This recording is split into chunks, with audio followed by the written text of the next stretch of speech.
Good evening. It is 5:02 p.m. in the Dewey Room of the 1887 building, Wednesday, April 30th. And Mr. Tadlock, do we need to do roll call? I mean, or not? No, we do not. Okay. This meeting has been noticed for state statutes, and I'll let Mr. Truen take it from here. Okay, thank you. And thank you for attending the meeting today. We put together a lot of information, and a number of people here are going to be presenting kind of pieces of that data as we kind of go through some budget information for our school district. And as I was putting this together, and if I can take a quick bird walk here, this kind of came to me as I was driving in. This afternoon, I had to stop home for a little while. Some of you, most of you, these board members and staff know we have a small farm operation, and my wife was working tonight, and I needed to stop home and do the chores. So we've got horses, we've got donkeys, we've got chickens, we've got dogs, cats, guinea pigs. That's about everything. Anyway, so and our barn's a little ways from our house, so I always drive down to that. And I'm driving down and I look over in the pasture, and Faraday and Will, which are two gelding horses, are kind of looking at me kind of funny. And I realized right then, well, they're wondering, what's he doing? Why is he coming down to the barn at this hour? Because that's out of context, right? And we all like routines, and that's a little different routine. So I'm coming down and thinking, okay, so they're going to kind of wonder why I'm coming down. And then the other piece, I'm thinking, well, it's spring, the grass is just coming up. And some of you, if you have horses, you'll understand this. But in the spring, when grass comes up, it has a high content of sugar. And horses love that. It's like candy to them. So for them, they're out there, they're having their candy. The last thing they want to do is come into the barn, right? So I'm thinking, okay, so they're probably not going to want to come in. I'm coming at an odd time, and I'm in a hurry. Those are not good combinations, right? So as I'm driving, I'm thinking, I'm going to have to come up with these are factors I'm going to have to deal with, right? So I better come up with some strategies. So I start thinking, okay, well, I'll get some grain and I'll have that available and kind of get them to come in. I'll have some cookies available. We always have, I should say, my wife buys the horse cookies because they love those. So I have to have a cookie, otherwise they don't come in. So I'm kind of putting all that together, and I was a little nervous, but then I'm thinking, I put together some strategies here, and I've got some options. I got some levers I can pull and push, and that might help in the process. So as I get down there and kind of get this all organized, they actually cooperated very well, I thought. And everything kind of worked out. Now, between the horses and the donkeys and the chickens, which of those groups do you think maybe didn't cooperate with that process? Donkeys. That didn't take long to figure out. It's all right, the donkeys. So it's all on the lighter side. You get a dozen. Yes. 7 o'clock, everybody. Thank you.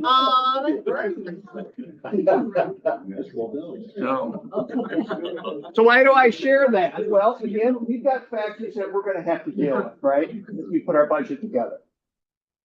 And then we're going to talk about some strategies and some options.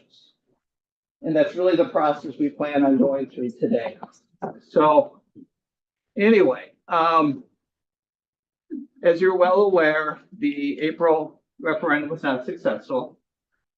But I wanted to share with you a report that Robert W. Baird does in terms of referendum results. And this past April, there were 86 districts that asked 93 questions. Total of 53 districts had success with 57 questions. So the success rate was about 61%. If you compare this back in November, it was about, I think, 78%. So statewide, it wasn't nearly as good as it was back in November. If you look at bond issue questions, about 63% of those were successful, non-reoccurring 62, and reoccurring 55%. So that's what happened statewide. I also linked our referendum results by ward, so you've got that to look at if you want to. Hey, Bill? Yeah. Do you know if we have the numbers of how many districts have active, like operating referendums that were passed? About 10%, About 10%, right now, about right now. Yeah. Okay. that are in, and will either be reoccurring or be it expiring. So 10% of the districts did something to Mhm. protect their budget. Okay. Right. Thank you. But if you look at how many overall that have had some type of operational referendum, that's like 82%.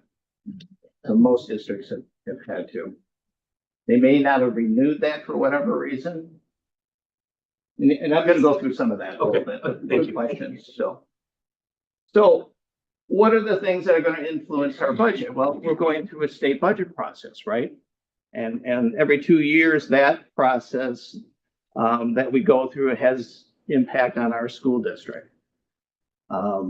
So we'll talk a little bit about that process and where we're at. We'll talk a little bit about what's going on in the court system, how that may influence us, and what's going on at the federal level as well. So each year, or every other year, and the budget process starts, governor does a state of the state address. That's usually in February. He puts together a proposed budget that comes out either late February, early March.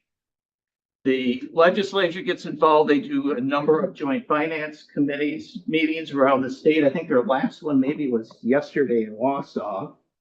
I know Jason went to the one in Milwaukee a couple of weeks ago. They're usually pretty well attended.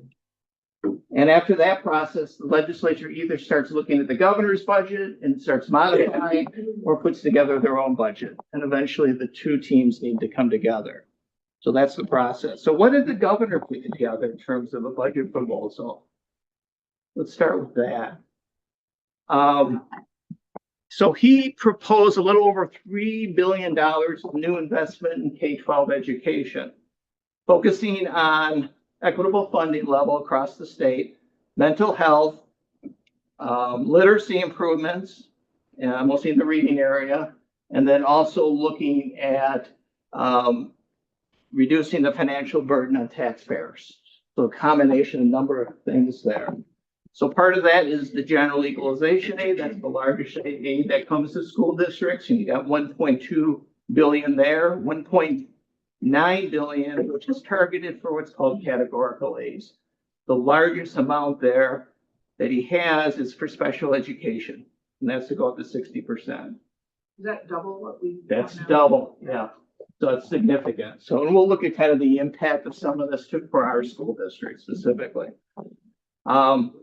Also look at the reimbursement for high cost special ed, increase what's called the per pupil funding.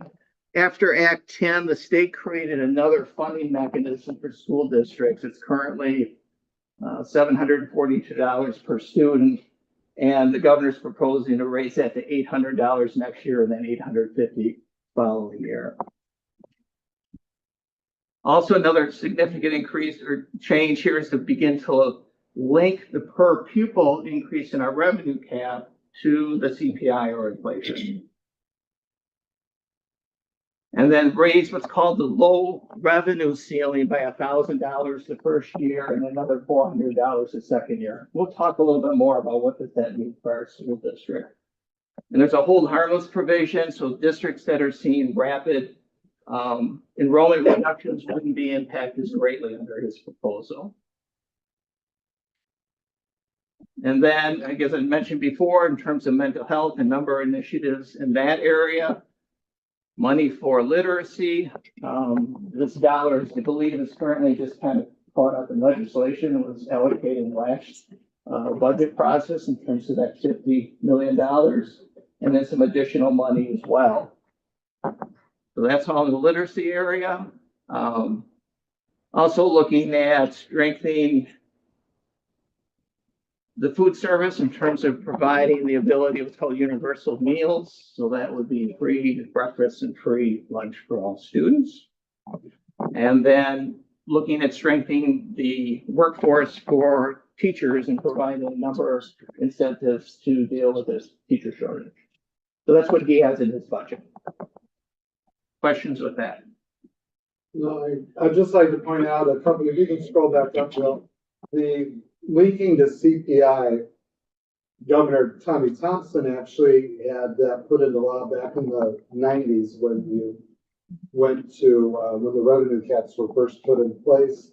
It was under Governor Doyle's administration when that was severed back in 2009 in the last biennium budget of Governor Doyle's. Since then, it has not been linked to CPI. And that's what's really led to, roughly 85% of the school districts having to have operational referendums in place and our budgetary shortfall. Had it never been detached from CPI, we wouldn't be having the financial challenges. Correct. Talked about Joint Finance Committee. There's a Supreme Court ruling on the changes that the governor did in the last budget in terms of the per pupil increase for 400 years. You probably have all heard about that. So I just pulled a quick article from the WASB about that ruling and then some legislative response to that. So you can read through that. So the other area, federal budget. What does all this mean for us? And typically when we get federal dollars, there's a number of what's called assurances that we need to agree to. And they're pretty typical in terms of different record keeping, accounting. We need to obviously use the funds as they were intended to. And with all the things that are going on at the federal level, there's a number of changes, and the DPI is kind of struggling how to respond to some of the initiatives that are coming forward and what does that mean for public education. So there's a lot of unknowns. When you talk to the people from the DPI, they're not getting answers from the Department of Education. As you know, there's some push in Washington to do away with the Department of Education altogether. So what does that mean for us? Those are just unknowns. We really have no information other than it just creates anxiety for all of us. So if you look at, well, what does that mean in terms of dollars? Here's kind of a breakdown of our federal dollars. And I highlighted a couple of areas. The ones that are highlighted in green are what I'll call kind of our entitlement dollars. So there's special ed, we call them IDA dollars, they're title funds.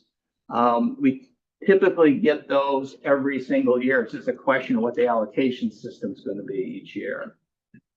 The other ones here are more competitive related. So like the charter programs that we have, the youth bill, just like sharing in terms of what those dollars are and how that may impact our school district. Questions with federal impact? Because I don't have any answers. I don't think anyone does. But it's something we need to at least be aware of. We have had good news so far that youth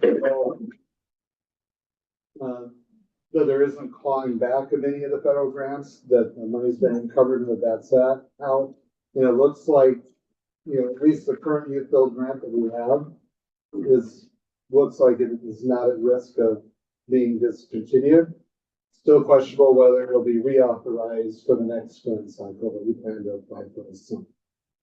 And the federal budget cycle is a little different than our budget cycle too. So people have asked, well, what does this mean this year? Could they be holding funds this year? And the general response is those have already been allocated. When I say allocated, they don't send those monies to the state.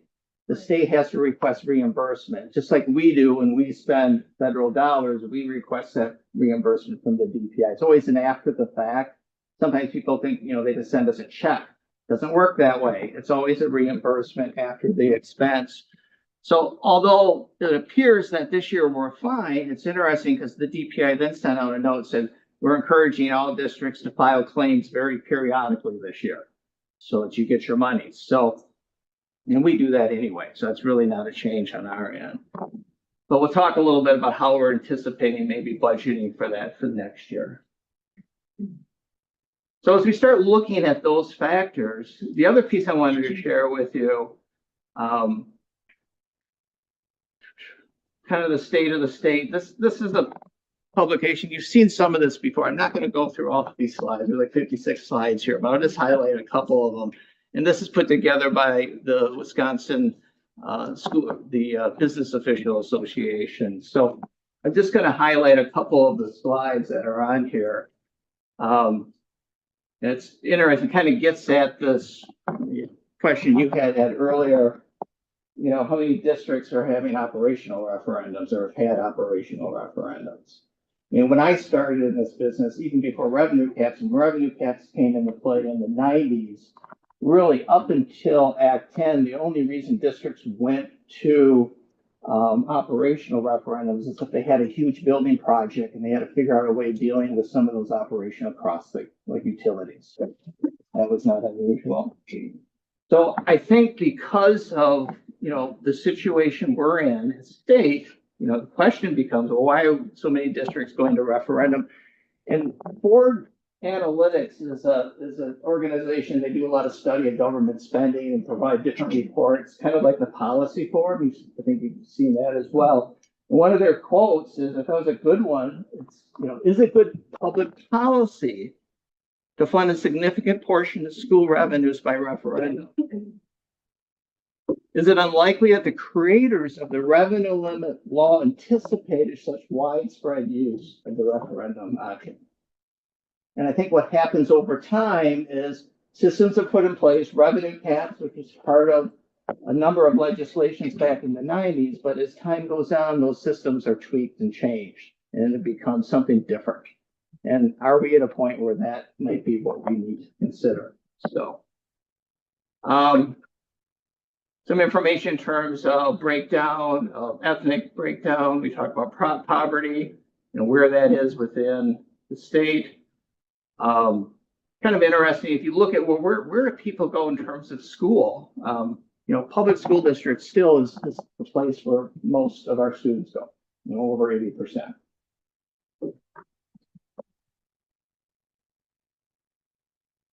How are we doing? Talks about graduation rate in terms of NAEP scores. You know, compared to other states, we are still doing very well.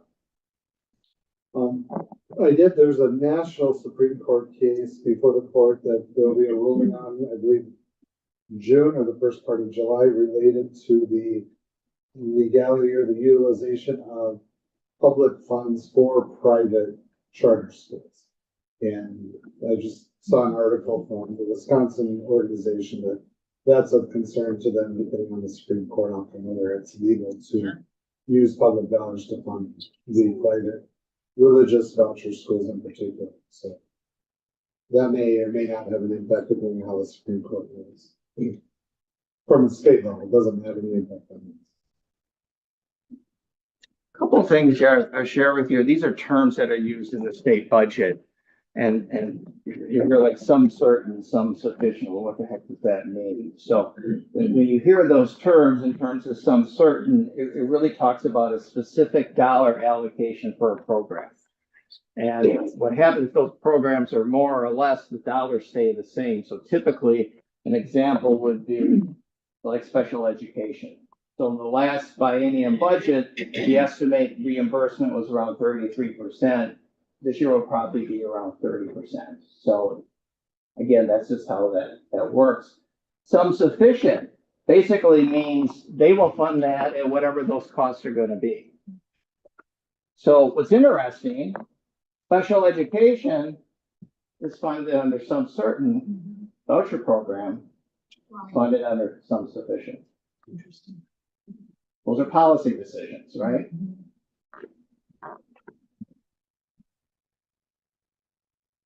You've seen this chart before in terms of the difference between inflation and where we're at.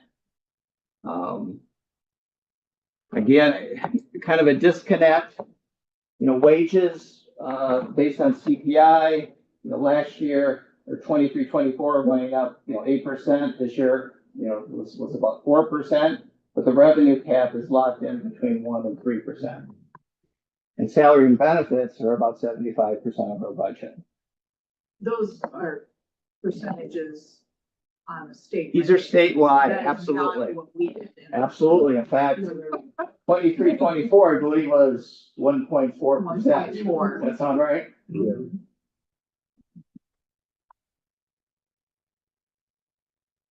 Special education, again, going back to year 2000, was about 35%, 32%, 31, and I think I mentioned earlier, it looks like this year is going to be just over 30%.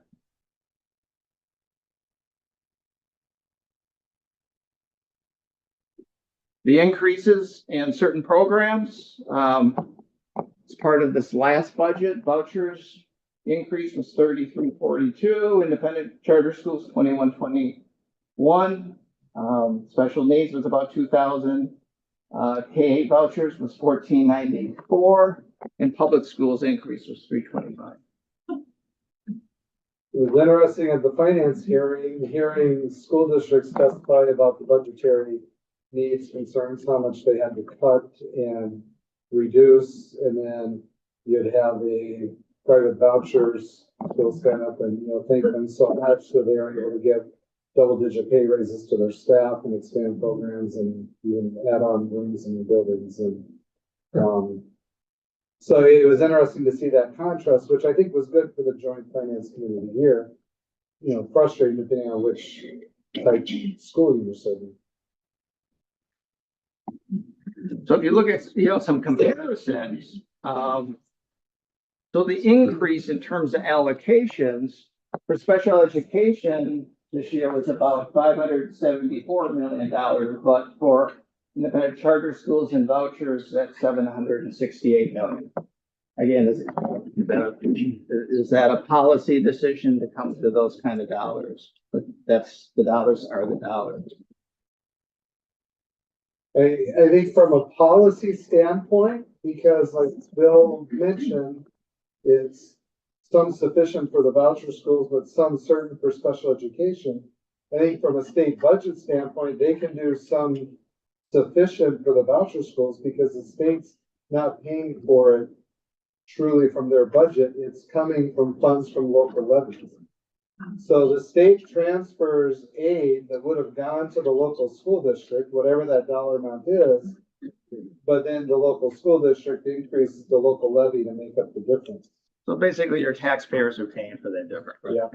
That's how it So is. from the state budget, they're like, well, we can do some sufficient because we're not happy to increase our state budget to cover it, the local taxpayers funding it 100%.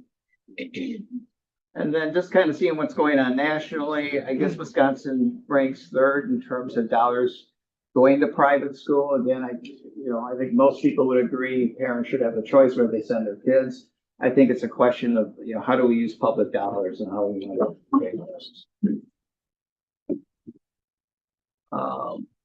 Enrollment projections, enrollments are going down as a statewide.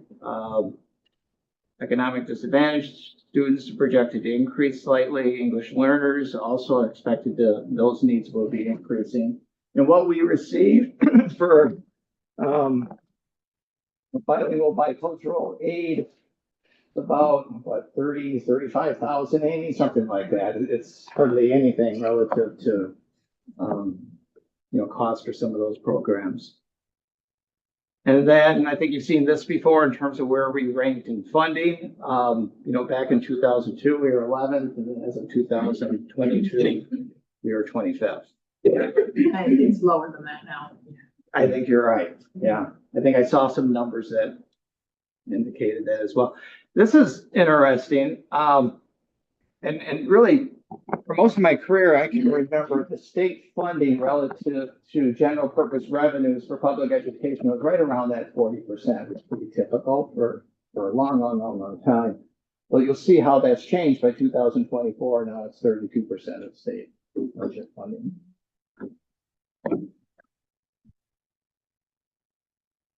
And I think this kind of gets to percent of school levies attributable to operating referendums. This is kind of an offshoot of your question, Ed, but you can kind of see, say why around 2%. Now it's, around that 8% in terms of budgets being supported through referendums.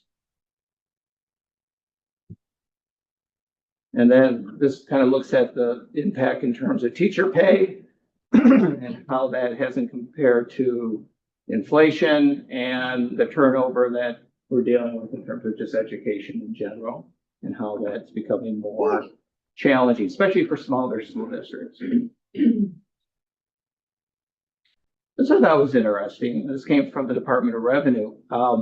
School property tax levy is percent of personal income back in 2000, I think it was 2000. It was 1985 was almost 2.5%. Now it's 1.5%. So that burden as a percent of personal income actually has gone down.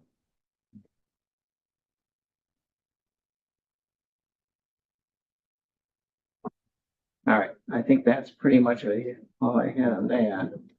And then a couple of pieces I'll take from this slide, and this was a presentation. Jason, you may have seen this presentation at the WASDA conference.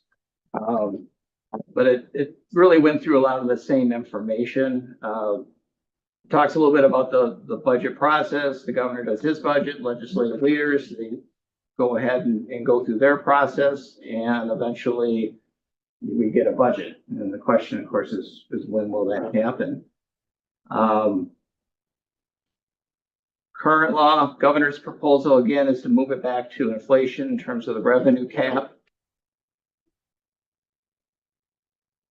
Talks about the dollars. Low revenue ceiling. This is kind of interesting. Can you go back really quick? Yeah. Because I just want to point out, a lot's been made out of the governor signing 325, and he used the line item veto to cross out dates and make it for 400 years. Which was really symbolic, going back to Governor Walker had done a line item veto that ended collective bargaining for, what was it, 1,000 years, I believe. And so, but when you really look at it, and I had a conversation with Senator Nass's office and, pointed out that his 325 doesn't even match this year's inflationary rate, if it was. 334 will be this year's projected inflationary rate, and 345. So I realize that there's a lot of disdain for, I'm not making a commentary politically either way, but my point is, 10 years from now, that probably will be half of what CPI is. It's a ridiculously low number, and it's not even a reasonable thing. 300 years from now, it's a ridiculous number that I think detracts and probably has done more damage than good in talking with Senator Nass's office from a public relations, from an ability to negotiate, because it's also made them very cautious about putting forward anything in writing in the budget because of the way the state Supreme Court ruling went. They're very concerned over how much leeway any governor has as it relates to line item veto and being able to change the wording. So it didn't help the budget process moving forward, that being down. And you mentioned down there, or they mentioned that one of their options may be that they may even just set the budget aside completely and not do a budget. There's Senator Nass's office, again, that's just one perspective, but they shared that there's 2 more court cases going before the state Supreme Court related to governor's authority that they're waiting to see, which will have a big impact on what the state legislature wants to do related to the budget process moving forward. So it might be late depending on what the outcome of those cases. Again, the low revenue ceiling, this is an important number because a lot of districts are below this already. And by increasing it from 11 to 12,000, that would provide a number of districts some opportunity. We're at 11.6. Yeah, before you had the 325, it was like 1157. Okay. So would we qualify for This number? Yes. Okay, Yes. all right. Yeah. The question is, would we get the full value? And that has to tie with the CDEP, and we'll talk about that a little bit. So, yeah. So, and I think what they figured, in terms of the estimate that Baird put together is about 248 districts would benefit and receive additional aid. It's a mechanism to kind of bring those districts that are below up to more of a closer to an average. Because what's going on, and it's been going on probably for the last at least 5 years, if not more than that, is the difference between these revenue cap dollars is just growing. And at what point do we get so out of whack that something needs to change? You know, it's a tipping point, right? Who's at 24.9? Oh, I think that may be Is that Gibraltar School District. Oh, Could be. Gibraltar. Is it There's Gibraltar? some area districts that I believe are in the top 3 on the K-8. Yeah. Yeah, the K-8s, yeah, I think Wood School is. yeah, absolutely. Yeah. And Funstown. This might be, you know, I think this might be one of the Dane County schools. too, Okay. quite honestly. Gosh, MPS has got to be up there. No, no. I don't think they are. Mm-mm. But again, and I was gonna, if I had time, I was gonna put together a chart to see, you know, how has that changed, that spread between districts? Because it is getting larger, and unless something changes, it's gonna continue to get worse. Well, and there's also concern over the state constitution has language in it that states that schools will be funded equitably as much as practical. I believe that's the terminology.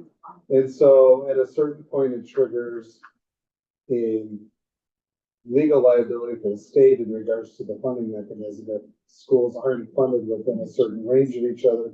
There's concern over being sued and losing a lawsuit and being forced to change the funding formula to bring it more equitable across the board. Exactly. So that was the argument made at the joint finance committee hearings, that increasing the low revenue limit to that dollar amount would put 90% of the schools within 90% funding of each other. So it's certainly a mechanism that could help solve that. Yeah. As opposed to simply increasing the annual allocation for revenue cap increase, because everyone would get that. So you Right. never would catch up in terms of inequity. The equalization aid, putting a lot of money into that for the first year. You may recall that equalization aid, there's a relationship here, with the revenue cap. So if this happens, if we get more in equalization aid, how does that affect our budget? Does that give us more dollars to work with? Think of revenue cap. What are the two factors in revenue cap? What are the two pieces that? I was just thinking about the eggs, if I got this right. You didn't know there's gonna get quick. But there's a relationship between state aids and our tax levy. So if we get more state aid in the form of equalization aid, how does that affect our budget then? Do we get more money to work with? Probably not, yes. Okay, why not? What do you think, Kathy? Because it's just, it's gotta be tied back to the tax levy somehow, and well, yeah. You got it.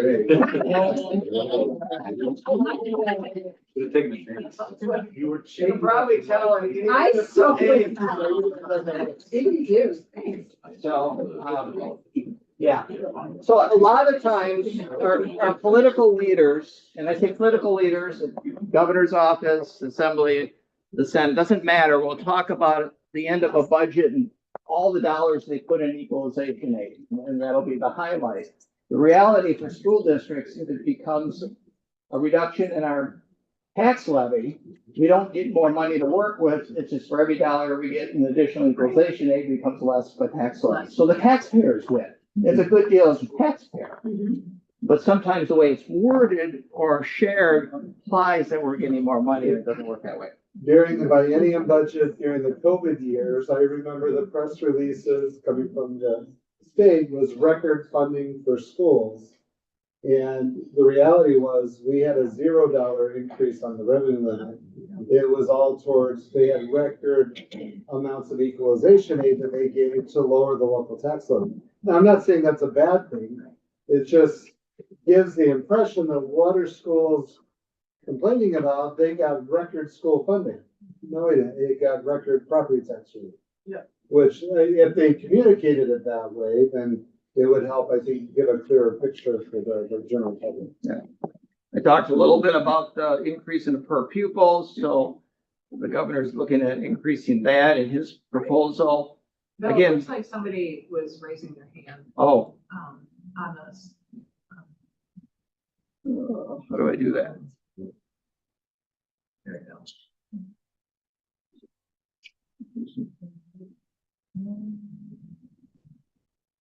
Maybe not. I thought I saw it pop up. Okay. It probably didn't stay up for very long, is my guess. Yeah. All right, let's see if that will come back up again. Special ed aid, again, the biggest change here is not only the increase from 30 to 60%, but then governor's proposal to make it some sufficient. So. And I think the last one here I'll share with you. Statewide, all proposal estimated additional revenue by proposal is kind of interesting because how this affects schools across the state in terms of dollars. And the biggest impact appears to be the special ed piece. So the low revenue limit ceiling for budgetary proposal really hasn't much to Mhm. do. Because I assume this affects everyone. That affects everyone, Yeah. but the lower end Only affects affects the 200. less than half Yeah. of those districts. Correct. Yep. And then I didn't realize this either, but the governor also included in there, include 4K at full-time. Oh, is it? Oh, yeah. So. And then what he proposes to tie the increases, for all of these, vouchers, open enrollment, independent charter schools to the increase in the per pupil and then the, revenue cap increase. So everyone would get the same dollar increase. It doesn't equalize the amounts, but the increases would be equal. So that's those highlights. So as we move forward, I thought it would be helpful to share with the board, well, how are things looking this year? What's our budget look like? Where do we think we're going to end up? Because I think that might be our starting point as we start looking forward to next year and talking about funding. So I did a projection. And I want to preface that to tell you it's a projection. So, if I look at our budget in terms of expenses, I anticipate we're probably going to be somewhere in the neighborhood of spending 98% of our budget, which is not unusual. Salaries, someone may ask, well, why wouldn't you spend, wouldn't this be zero? Well, you got to remember, there's a lot of things in there, including we have staff positions that maybe we didn't fill or we had vacancies. How many subs did we need as a school district? There's a lot of variables. Same with benefits. We have people that change plans. I mean, if we have 6 people that go from a single to a family plan, that difference right there is over $10,000 per person. So those are variables. So I always look at, well, percent-wise, the projections seem relatively close to budget, but I know as you look at the dollars, you wonder, well, wouldn't that be exact? And it never is. So It never will be. on that column that says year-to-date activity, that's the projected year-to-date. Yeah, so- correct? Yeah, so this is final estimated end of year. Alright. So I just took our monthly treasurer's report and just said, okay, what would this look like at the end of the year? And then I did the same thing with the revenues. A lot of the revenues are pretty much certain. Like, okay, we know what we're going to get for property tax. We know what we're going to get for state aid per pupil. Open enrollment looks like that might be a little higher because we have move-ins during the school year, so that helps. Interest income, it's been doing pretty, especially at the beginning of the year, we're still earning 4.5%. We're not quite there now. But by having at least a healthy fund balance, it allows us to earn some interest that we can use for our education needs. Medicaid is a big number as well, and we do really very well. We work with a company called Compass Care in our special ed department. Emily's well involved with that, along with her assistant and the staff. There's a number of reporting we have to do. If you looked at the year-to-date last year, it was over $500,000 is what we received from Medicaid.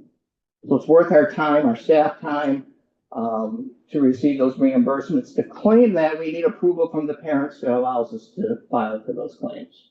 So anything else, Emily, on Medicaid you want to share? Other than that, that might be an area impacted next year. Correct. Yep. Which we don't know everything, but we Yeah. know that it's definitely going to be impacted.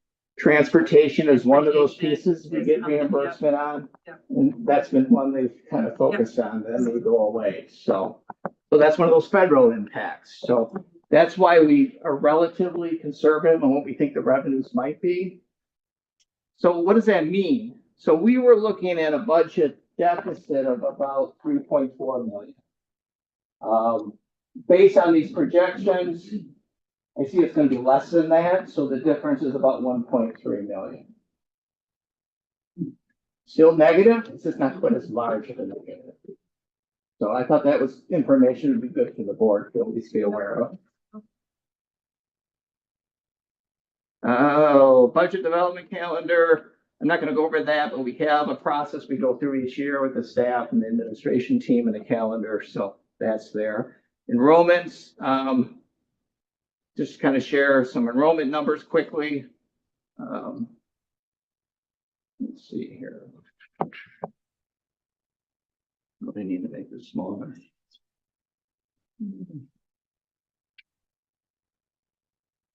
So our largest class is our senior class.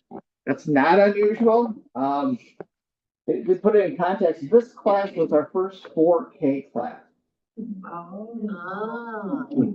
back in 2012 or 13, if you work the numbers back. And that class size was 197. So some of it's growth, it's just in that class. Certainly with our charter schools, we get a lot more kids probably coming in at the high school level overall. But if you look at, I mean, that's a big difference here as you start moving those numbers forward. And how's that going to look, a few years down? We're not seeing huge numbers in the 4K right now.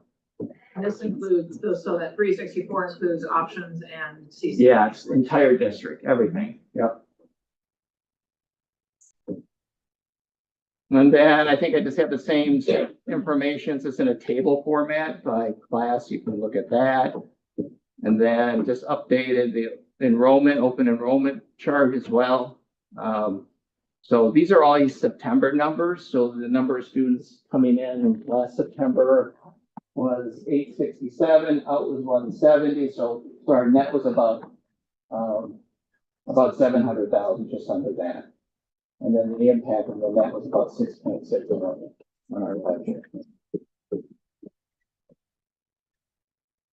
So the next kind of bit of information is looking at our staffing and organizational chart. This is something I think the board wanted to see in terms of how we're structured and such. And Jason, I don't know if you want to cover parts of this, but let me at least open that up. And this was put together. Taylor Rick put this together. She couldn't be here tonight, but she put this together in terms of our organizational chart.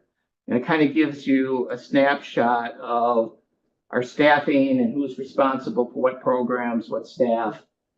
And starts with the school board district administrator. And obviously everything falls under the superintendent.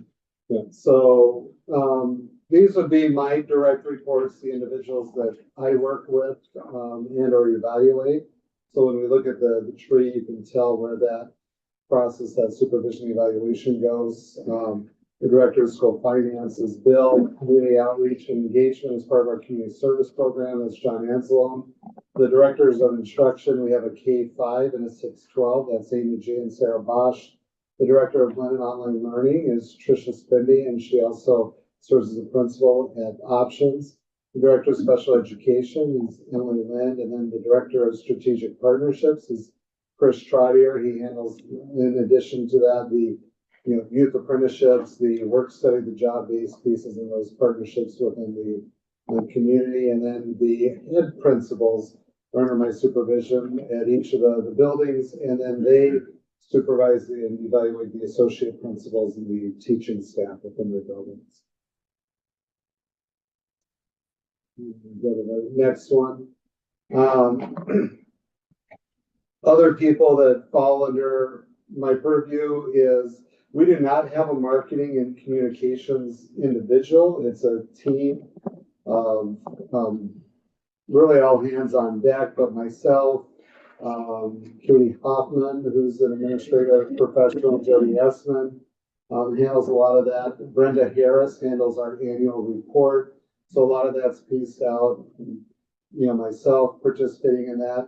And then within the high school buildings, we do training, we do meetings with those teams as well, where they handle each of their own social media pages. Many of the districts in our area do have a individual who is specified, and that is their job and their full-time work.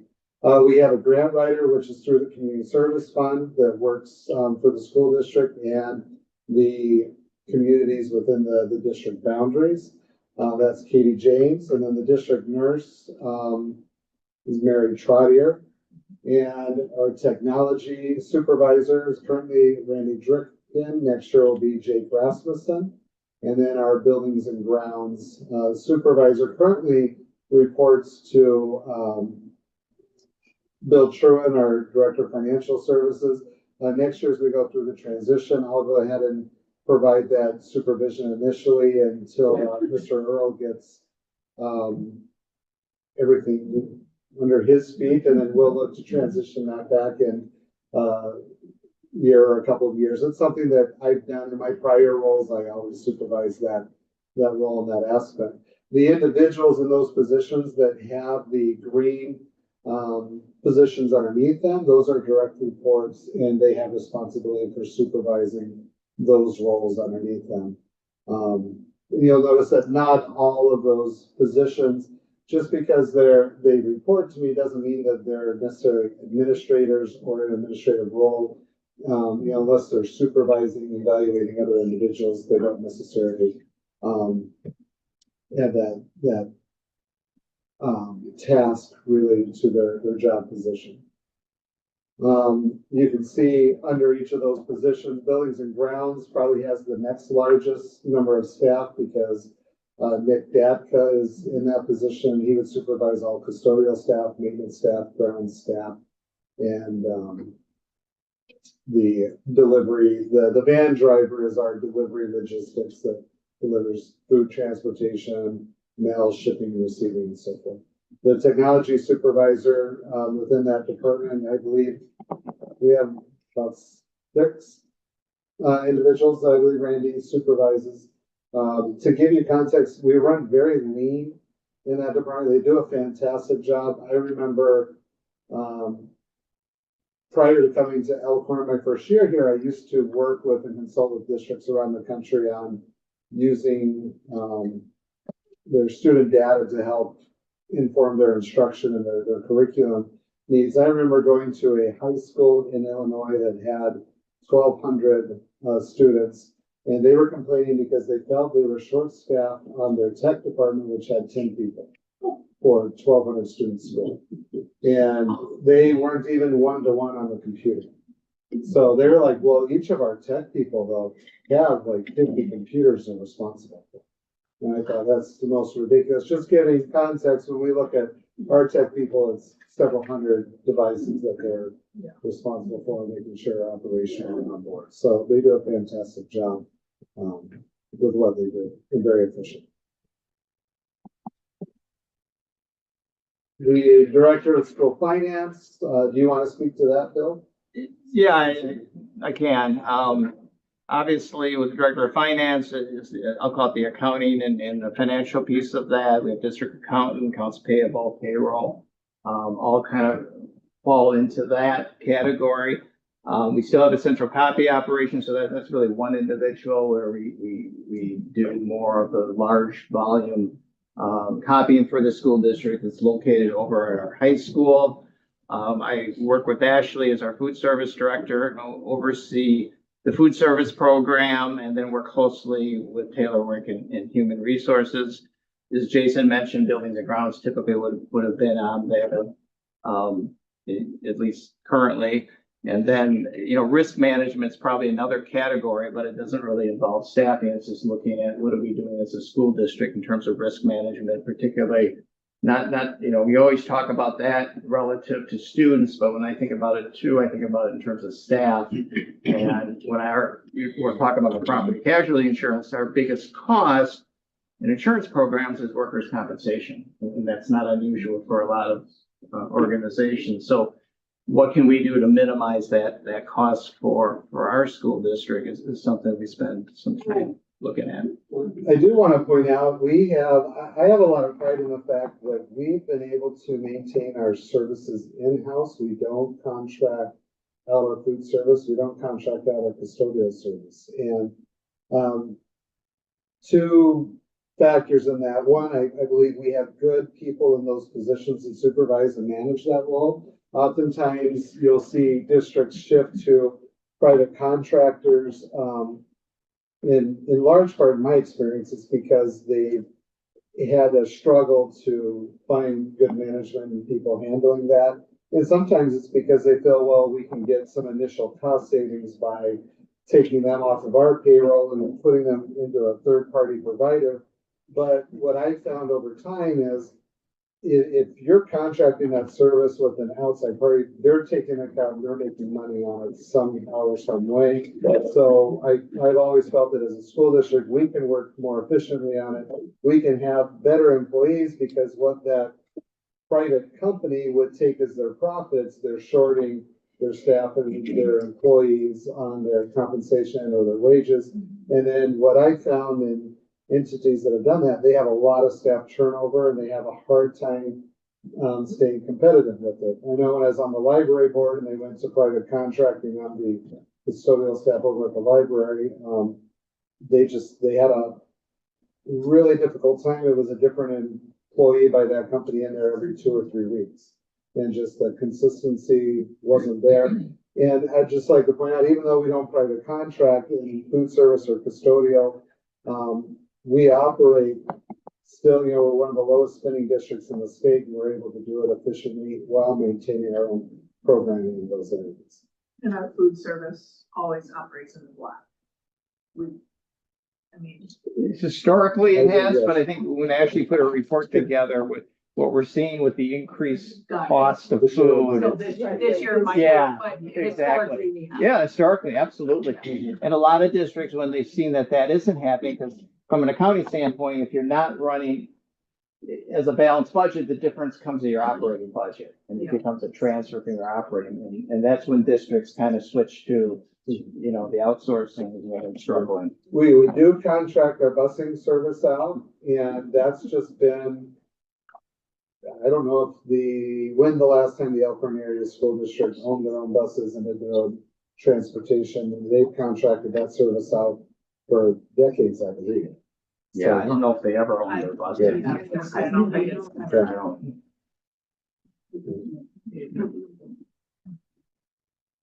The Director of Special Education, this is Emily Lynn, and then she supervises the teachers. The RISE program is a magnet program for students, neurodiverse students that have higher needs. That program's housed over at Westside. We have, is it 1 or 2 physical therapists, Emily? One physical therapist, and we have 1 occupational therapist, and then we contract out to fulfill the other occupational therapy roles. We have 5 school sites, just correct me if I'm wrong. We have 2 OTs and 1 contracted. And An then you were OT is an correct. Yep. occupational therapist, okay. And then speech and language pathologists, and then transportation aides. And we have over time increased our transportation, like our vehicles. You'll see that we have more of our own vehicles and that we use aides to transport, because that price point or that cost is much more efficient than contracting with the bus company and or a taxi or a cab service. I'm sorry, go ahead. Do we own those vehicles or do we rent them? Combination. We have 5 that we purchased through grant, like those transition readiness grants have purchased at least 2 of them. Yeah, they've all come Um, through grants pretty much. Yeah, and then we currently rent 1 car through Enterprise because it's a short-term rental. It used to be very cost effective to rent through Enterprise. I believe the state rate when I first came to Elkhorn, we were renting vehicles for about $550 a month, if I recall Yeah, correctly. back in the And day. now I think it's closer to $1,200 a month. Yeah, it's over $1,000, I think, a month. Yeah, so the price point, had it stayed around that same price point, you don't have to worry about maintenance or, you know, the wear and tear on the vehicle, that was kind of a no-brainer, $550. But it's, beneficial, we've been able to use the grants to cover the purchase cost of those. The directors of curriculum and instruction, they have the administrative assistants that work with them that they supervise. Amy, the 4K5, she's not just the director of curriculum and instruction, she also handles English learners, gifted and talented, district-wide on both of those, the English learner program, and then the parent connections program as well. And again, these aren't comprehensive job duties, so I don't want anybody to be upset that I left out. These are just key components of their jobs, certainly not everything they do. At the 6-12 level, we have Sarah Bosch, and of course they handle the curriculum instruction of those levels, but Sarah also oversees the AVID district-wide certification of that program, the substitute teacher onboarding program, the student Title IX, and serves as that coordinator, and I'd also say the district assessment coordinator. And those are more duties, again, not people. They don't have people that necessarily run within those programs, people that they coordinate with to make sure that it's completed. Building principals. We have, at the high school, we have 1 head principal and 2 associate principals and an athletic director. At the middle school, we have 1 head principal, 2 associate principals. They have a part-time athletic director. It's a teacher. Mr. Hannon gets a stipend for doing the athletic director duties at the middle school. At the elementary schools, Tibbetts has a head principal, and then we have a like an associate principal, but she handles more of the instructional coaching and that oversight, not so much the student discipline piece. That's Michelle Shaw. Then at Jackson, we have Tammy Fisher, who has an associate principal, Ben Silvera. And at Westside, Ben Kitzler is the head principal, and we have an associate principal, Sydney Reberg, at that building. At the Career and College Academy, Kelly Demarath serves as that principal for both Career and College Academy, and then she oversees the Sophos school or program as well, which is a part of her charter school. And then at Options, Tricia Spinney, who's the director of Gwinnett Online Learning, also serves as the K-5 principal at Options, and then Jessica Riney serves as the 6-12 principal at Options. And typically at each of those buildings, they have office staff, the admin assistants, and then support staff, which all those principals would oversee, both regular education aides, special education aides, English language learner aides, and then they also oversee and evaluate the professional staff. Classroom teachers, English language learners, counselors, interventionists, reading specialists, and so forth. The list is there. The social workers also fall under the principal's purview. We don't have a social worker at each building. They're shared in some of those cases, and in those cases, the principals would work together for that evaluation. And similarly, like our school psychologists, we don't have one at each building. They're shared, and so the principals work along with Emily Lynn to do that supervision and oversight. Are there any questions on any of those positions, what they are, what they do? When you look at one of the categories, just kind of focusing on support staff, because I think it's fair to say, and I'd ask our principals here to comment, but pretty much any employee that's in your building, you're having some oversight to. And so not listed there as food service or custodians, but I think the interaction and such is there. Even though we have supervisors overseeing those programs, the principals are still involved in that as well, to different So- extents. Yeah, so actually, well, Tammy's here. Tammy, what's the total staff off the top of your head at Jackson? I would guess about 75. So when you're looking at, and I think where this is important, when we look at from an administrative standpoint, and when you're looking at the number of direct reports and supervision and evaluation that someone has to do. And I know a number of you work in private industry. I know my father-in-law who did quite well, and he was really overwhelmed when he had 9 direct reports. So when you're looking at, you have 2 principals that 75 staff are reporting to, divide that by 2, that's 30 plus direct reports that they're working with, supervision, evaluation. Now, granted, like the teachers, special education teacher will help provide evaluation information for aides and so forth. But at the end of the day, those that are certified and that complete those evaluations are really the principals in those buildings. So that is a factor when you start looking at how many direct reports. What's a reasonable number of direct reports of supervision evaluation for them to handle and to do is a factor that needs to be taken into consideration with the staffing. And then when you look at numbers, here's kind of the matrix that, it's the matrix based on position and then actual physical location and then the numbers. I think there's a note there that Taylor put in there is that, for some positions, a full-time position might be 6 hours a day or 7 hours a day. So they're listed as 1. So the FTE calculation doesn't always equate exactly.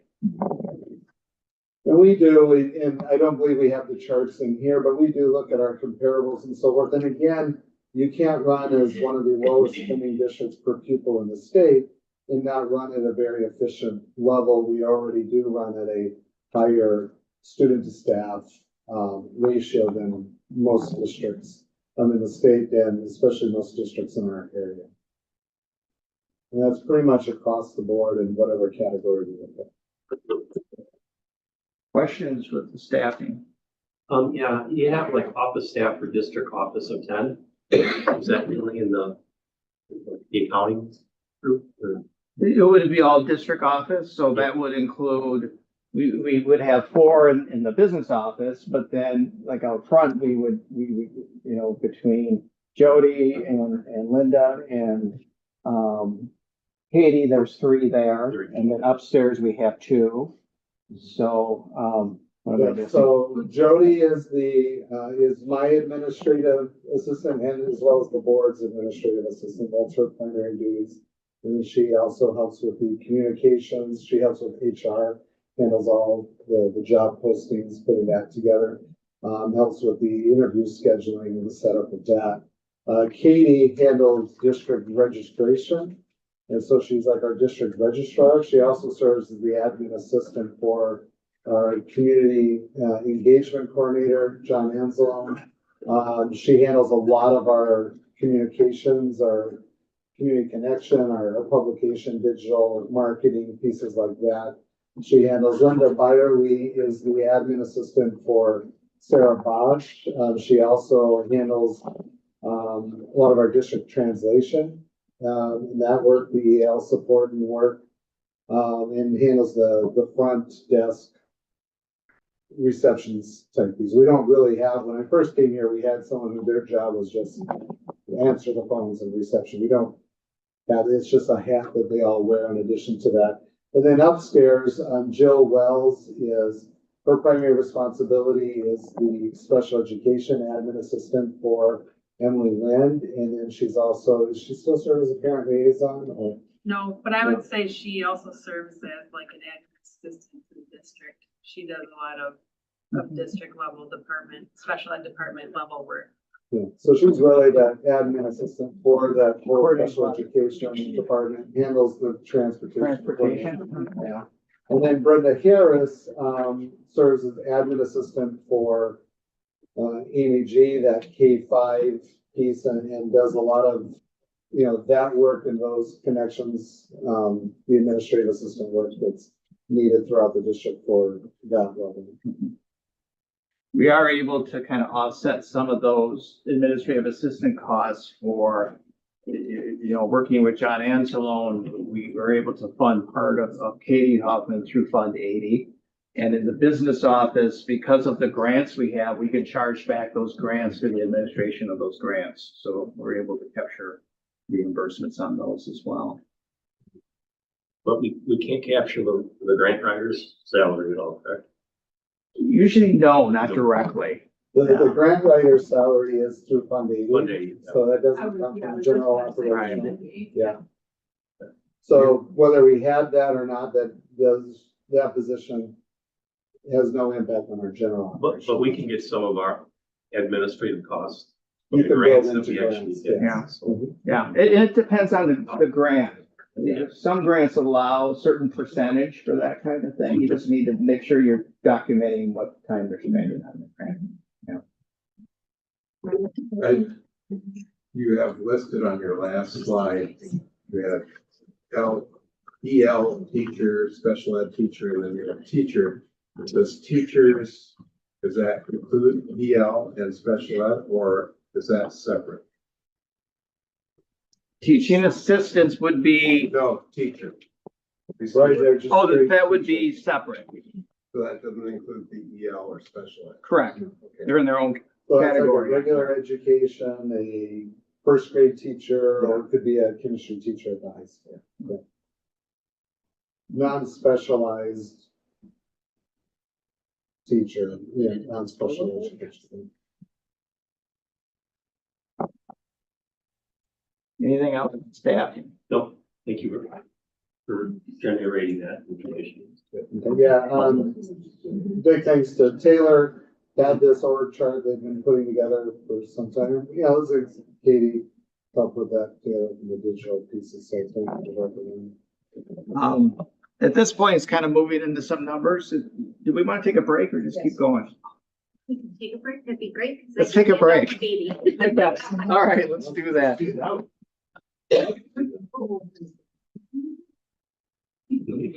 Let's take at least a 5-minute break. How's that?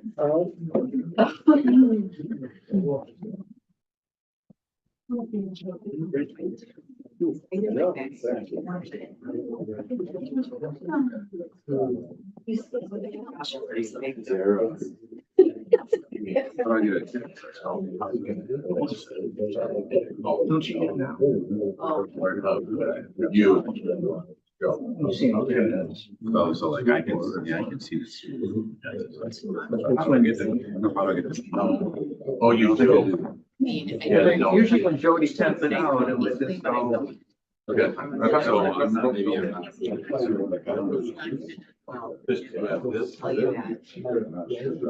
Here, I'm sharing with you right now. Not many people go in and. Certainly need to, I don't know. Well, No. it's okay. I don't, usually Jody takes care of the sharing piece, so I don't think about, yeah, that's perfect. Okay, I started like. I get it. I think when I came to anyone, I started it. So you jumped the shark and came. But you just gotta run. And I think it's a. Is that a cakewalk? You know, that happen. I think it's an exercise. The box gets old, but But I'm I telling you. feel, where I feel the disconnect Lake property. is the whole lake. Right, so The people that It's don't. sort of half black. That's, the property values. But now they're bringing back all the. Own the high properties. I'm like, Their vacation homes. Right. Yeah. So why not? It's from in, yeah. Oh, it's You know, just yeah, that I turn they the just keep grading I don't know it. watching people. Yeah.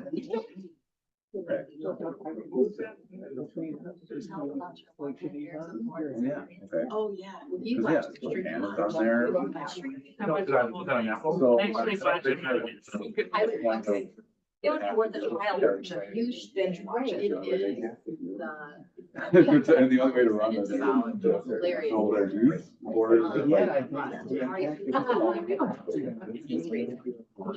It's all I'm saying is, I didn't want to write it, not knowing the class.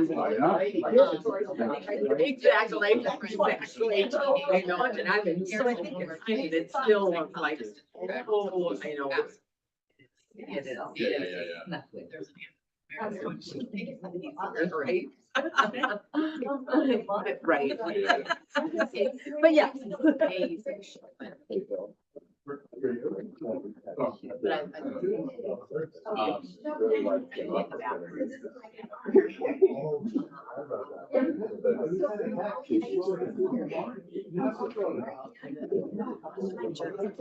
Okay. And how we doing? Let's just say Good to start. see ya. Well. How's well, work? Good. Nothing exciting happens. Isn't that good? Yeah.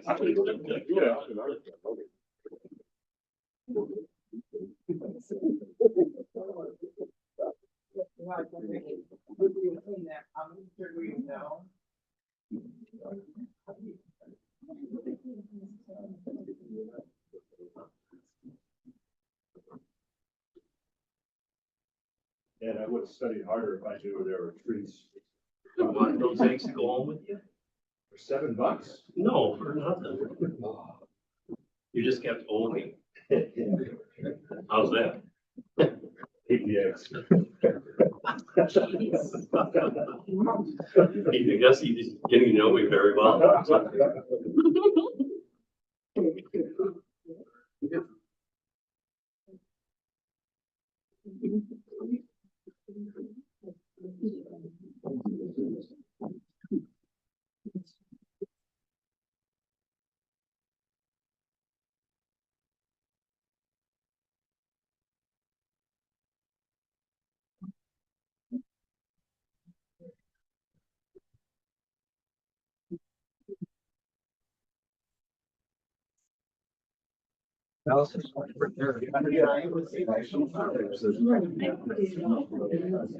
Probably just finally got her to the spot recently.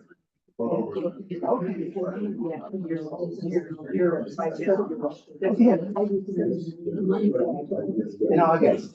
Yes. Yep. Yes.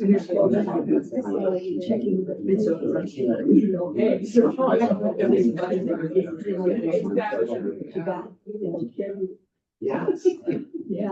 It's a very important process. There's so much food out there. Please go get more food. Yes. Give us your time. Figure 5 more days kind of thing. Yeah.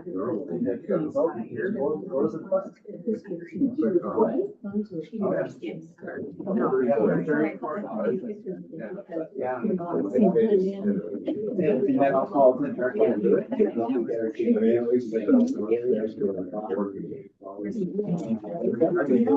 It's a check.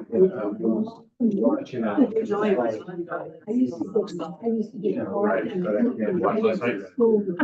One episode.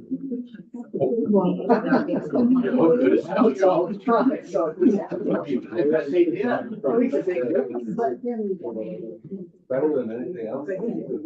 Yeah. It's pretty impressive. Yeah, well, we gotta do that in January, February. I don't mind. Sure. I'll tell you, episode 2 and 3 is. Three's on. That's why I'm excited. I'm not. All right, Episode 1 is Sagar, right? we okay if we just continue here? So we're gonna kind of move into some numbers, some forecasts, and I put together, I'll call it a base forecast. And I want to review kind of some assumptions with you first, because I think that's a good starting point, so everyone's on the same page in what we're assuming as we start projecting budgets for the school district. And the projections are always looking at 2 years because it makes sense to align with the state budget process, which is a two-year budget. So the assumptions, and I think we kind of talked about some of these before, but really assumes at this point that wages and salaries are going to adjust to what we're seeing with inflation, which is about that 3%. Health insurance, with the changes we've made, we're assuming an increase of about 6% would meet our needs relative to costs for premiums. With our new transportation contract, you may recall we were able to negotiate actually lower next year's rates down to 2%. So we built that in for the first year of the projection, and then 2% the second year. Most other personal services are 3%, and then utilities are either 5 or 10. And then everything else relative to supplies and equipment, we just did a 1%. That would probably be below inflation, but that's an area that we typically have minimized the increases. We assume that the 325 would be built in terms of the increase in the revenue cap. We kept student membership and open enrollment status quo, didn't assume any additions, didn't assume any reductions. State aids would remain about the same. Property and casualty insurance, we're seeing increases there between 4% and 7%. We're part of a co-op called WORMAC. There's about 60 school districts and 3 CES as part of that. So we tend to bid out our insurance programs. The areas that we're seeing significant increases property insurance. And I think that's part of what's going on nationally with the, the weather and other things are impacting overall property insurance. Workers' comp matches up pretty much with our increases in salaries, and then liabilities also starting to increase as well. Which one does cyber security insurance fall under? That would fall under what's called our cyber liability, so it's covered under our liability insurance. So I can pull up kind of those numbers, but it's not as significant cost-wise relative to our other property insurance programs. And then right now, I'll say the advice, but the recommendation is maybe look at a 5% reduction next year in terms of federal dollars. And then after that, it's, who knows? There's really no guidance after next year. So something we just need to keep in mind. Does any questions or thoughts on the assumptions? That seem reasonable to everyone? We can certainly change them as we go look at actual projections, but I just wanted you to be aware of what that looked like. Who's offering the 5% at the federal? Like, where did you? That came from the federal conference that the DPI and WASPA host every year. And that was like, they had one of the federal contacts was one of the main speakers, and that's what he recommended. So, that was back in February. So maybe the recommendations changed now. It could change tomorrow, but I thought maybe that would be at least conservative, somewhat for next year. I would just point out on those original assumptions, when those were put together, was before the governor released his Correct. budget. It was before the, political pieces that went along with it. So as we go through later on and look at the budget, that's something that the board can discuss. Are there certain assumptions was that overly conservative? Do we want to adjust on what we're looking at from a potential revenue piece from the state? Because that's an area that I believe will come in better than the 325. Yeah. And then I broke down kind of the revenues. Fund 10 and 27 is really our operating budget. 27 is a special ed component. The state separates that in a different fund number. So if you wanted to see more of the line item details, that would be in this area. So it's kind of broken down then by salary benefits and then the purchase services and other categories. I think, Jason, you asked about the insurance piece. Go away. Eventually it goes away. Yeah. So.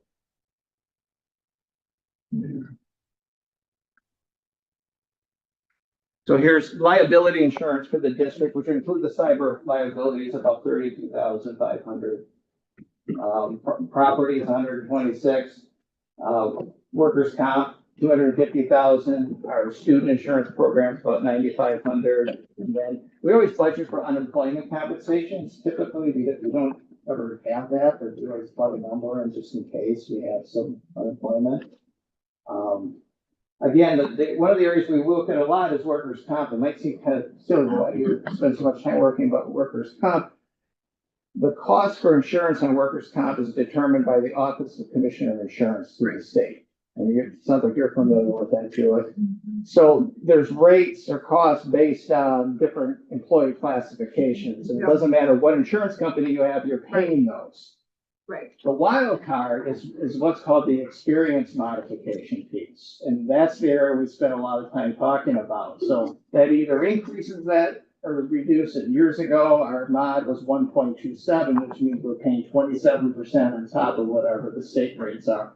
Now we're about 1.01. So that helps. And then, we're currently with Acuity, they also have a dividend program that we get back. Last year was almost $50,000. So it's worth our time working with HR, buildings and grounds, if there's things we can do to mitigate really staff injuries, which we don't want anyway. That's an area we spent some time on. Our property insurance, again, we changed carriers there, but this is kind of a function of the market. Liability, we see some increases there. One of the nice features of our liability insurance, it has a pre-claim legal service component. So if we anticipate that there could be a claim or legal action against the school district, we can contact our insurance company. They will assign legal counsel, and it's covered through our insurance program. And we don't see those costs. So I think a lot of the community is familiar that we're currently have a lawsuit against the district that's in federal court. We're in the process of that. And so that's, the insurance is covering our legal representation. So we pay the insurance premium, the legal fees covered by the insurance. Correct. And from our insurance company perspective, it's really kind of a progressive approach, is they say it saves them money to get legal counsel involved early in the process as opposed to after there's a problem. So that's kind of how they approach it. So what does this look like when we start doing a projection? And this is kind of the overall summary. I was kind of walking it. In the format I know you've seen as a board. Stop that. There we go. You can move it to the side. I can move it over, can't I? Yeah. Or something. Thank you. So,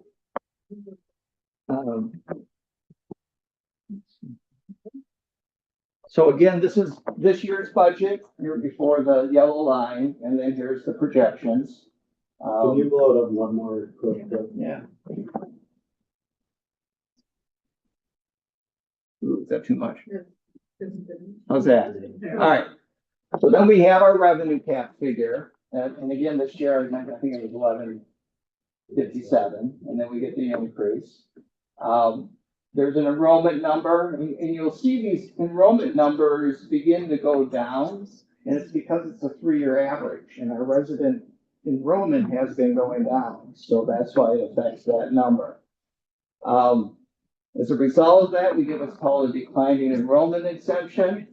Then that's a way of kind of mitigating those reductions so it isn't felt immediately on the school district budget. Transfer service is a line item. A lot of times if we have special ed students that move in our school district and they require a one-on-one aid or a teaching position, we'll do a transfer service. And then all that calculation gives us in green the revenue cap number. And you'll notice for next year, based on these estimates, our revenue cap is going up about 0.5%. In the second year, about 0.7%. The transfer of service can also be, even if they haven't moved to the area, but if they moved from being serviced by a different entity. So for example, Birth to 3 is a county-based program. When they transfer into the district level services, we can, and if we require additional staffing to meet that student's needs, we can do a transfer of service. Or in the past, the county provided all the special education services. So as the district assumed more of the special education services obligation, transfer of services, we're down to make those staff members not county, or the services not county level, but district level services. And the transfer of service may not necessarily involve students. It could be just another type of service. In my previous life, when I was at DeForest, we had the village of DeForest used to pay for the garbage pickup for the school district. We thought it was a good deal. I mean, why not? But then they said, wait a minute, you should be paid for that. So we did a transfer service because that was a transfer from one government unit to another. And we were able to do that through the transfer service program. Kind of like what they were doing when the county was doing special ed. Exactly. Yeah. Exactly. Yep. So the revenue cap then becomes we talked about earlier, our tax levy and equalization aid can't exceed that number. So you see those greens there would equal the total for the revenue cap, and then all of our other revenues is what we included. Our open enrollment, we're assuming an increase because we built in a $325 increase in terms of the open enrollment. At this point, under the conservative estimate, equalization aids is assumed to go down. When we look at the governor's proposed budget, you'll see those numbers actually go up, and we'll look at that as well. Other revenues from the state, no big changes. Federal, we talked about that 5% reduction. But overall revenues then, is going up 0.73 and then about 1% the second year.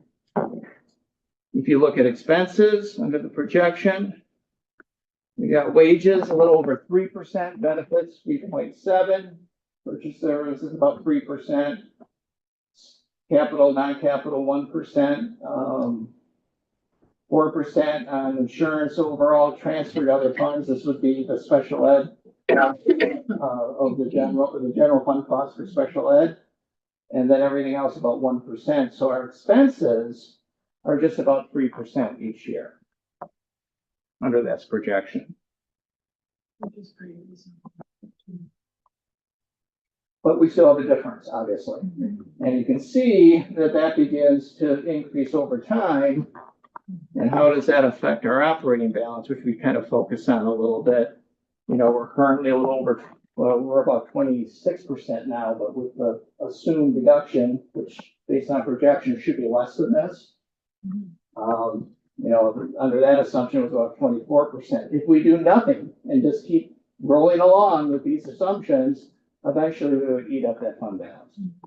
And we know that can't happen. And then figure an estimate on tax levy. These are such early projections. I don't know if I put much weight into that, but you can calculate based on the assumptions on conservative state aids and stuff and how that affects us. So if the aids go down, again, the difference is the levy goes up, right? Based on the revenue cap formula. So we know we have a challenge. We've known this for some time. So how do we face this? And that really becomes more of the strategic question. And as we started to look at this, and based on where we're at now, and we're in a pretty good financial position. We don't need to knee-jerk and do things that may not be necessary, but we need to address the situation. So one of the strategies we looked at is more of a phased-in approach. So it's really the same kind of numbers, except what's new here is we began to build in some reductions to start getting us closer to a balanced budget. One more. There we go. All right. So rather than trying to make that up in 1 year, is really kind of to phase it in. So this is really just a plug number, but it's just saying if we reduce our expenses or come up with new revenue of 2.5 million next year, and then this would be another 1.5 to get the full the second year. What would that look like? Does it balance the budget? Not exactly. But it puts us in a little bit better position. And even though this is 16%, if we assume at the end of this year, this number isn't going to be this large, it's probably closer to about 17% at the end of the second year by looking at a phased approach.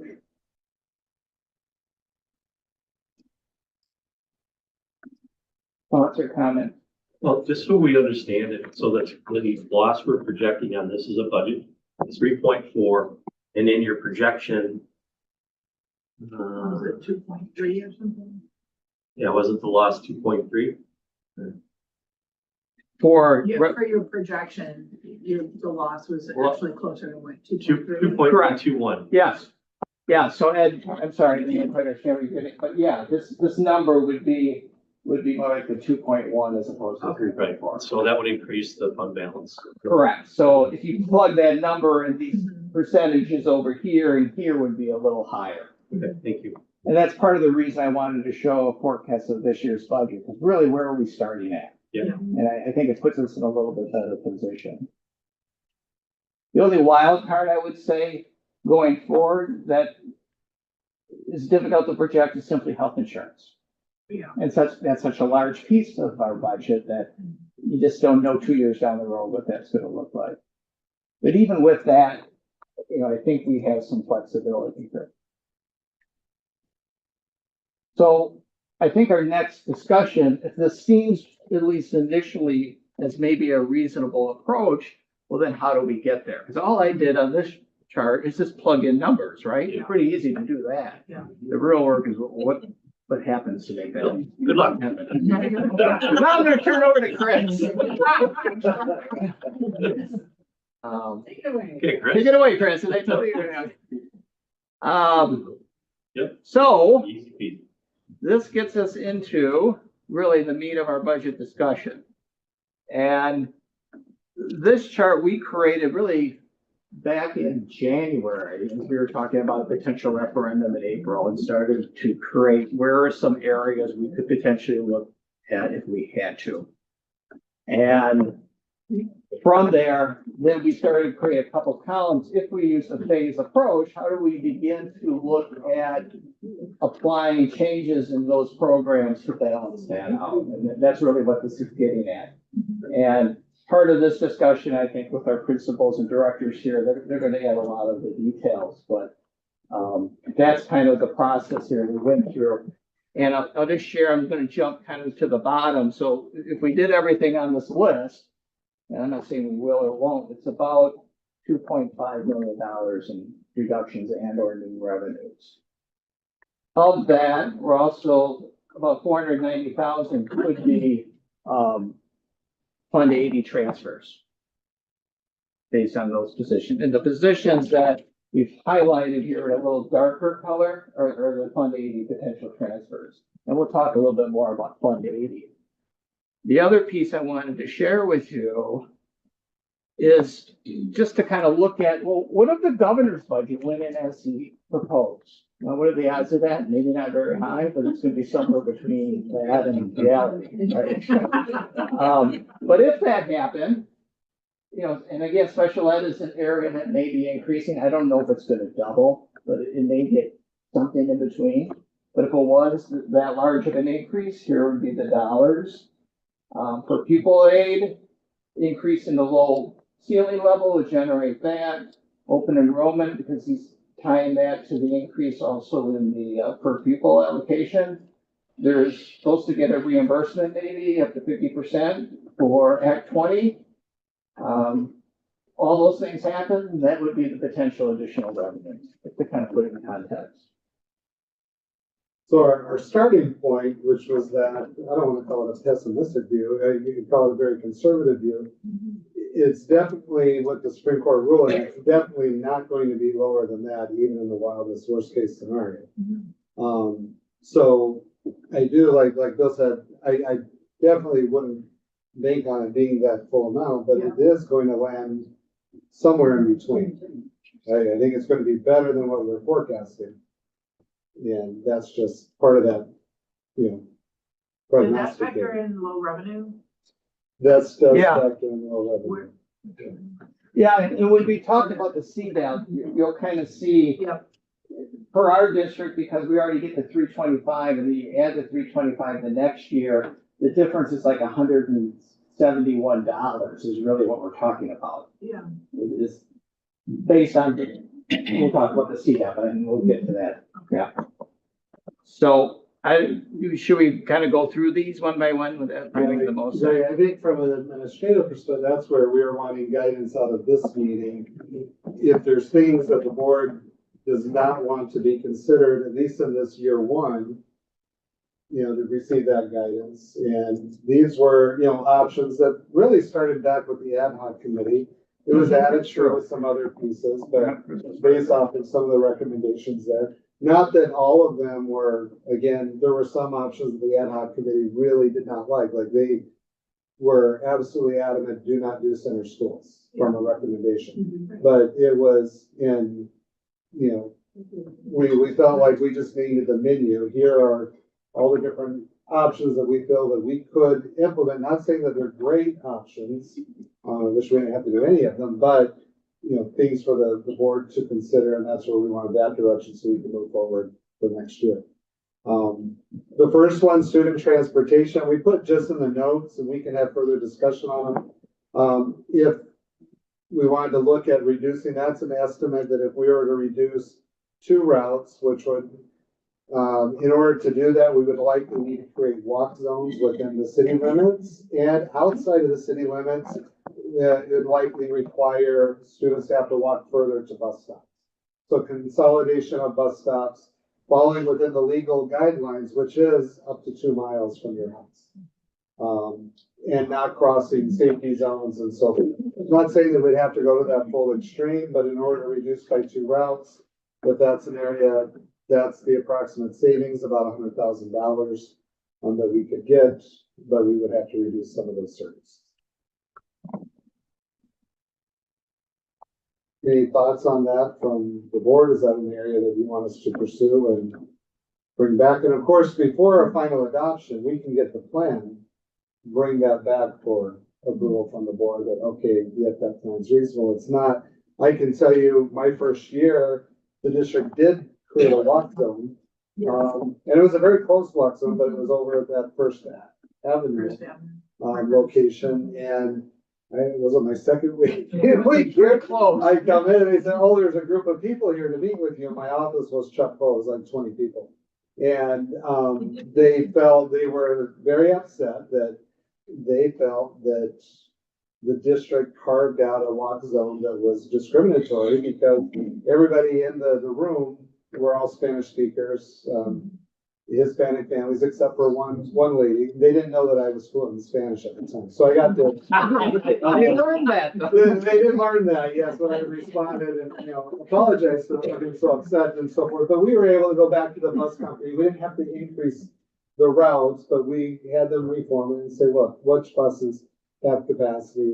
We didn't have to add routes. We were able to eliminate that once. So I just bring that up that there is a lot of angst when you go to eliminate a walk zone. And one of the arguments that people will make is that Elkhorn being a county seat, that we have a higher percentage of sex offenders and this was arguments that people brought up that are placed or housed within our city area, and that people are really uncomfortable with kids walking to and from school. Related to that. Not making I just want the board to be fully aware of.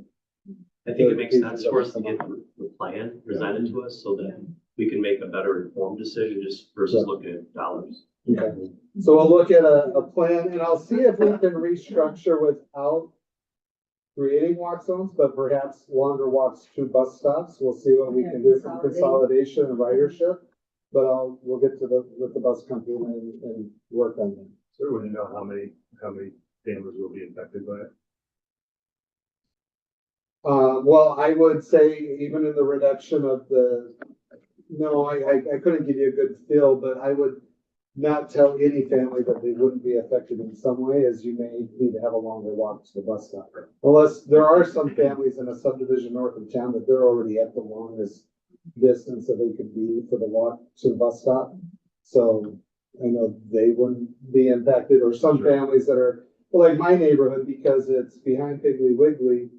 And they have to cross the highway, they get busing transportation, but there's like 4 stops in that subdivision. What I would tell families, we need 1, maybe 2. And you're gonna have to walk through.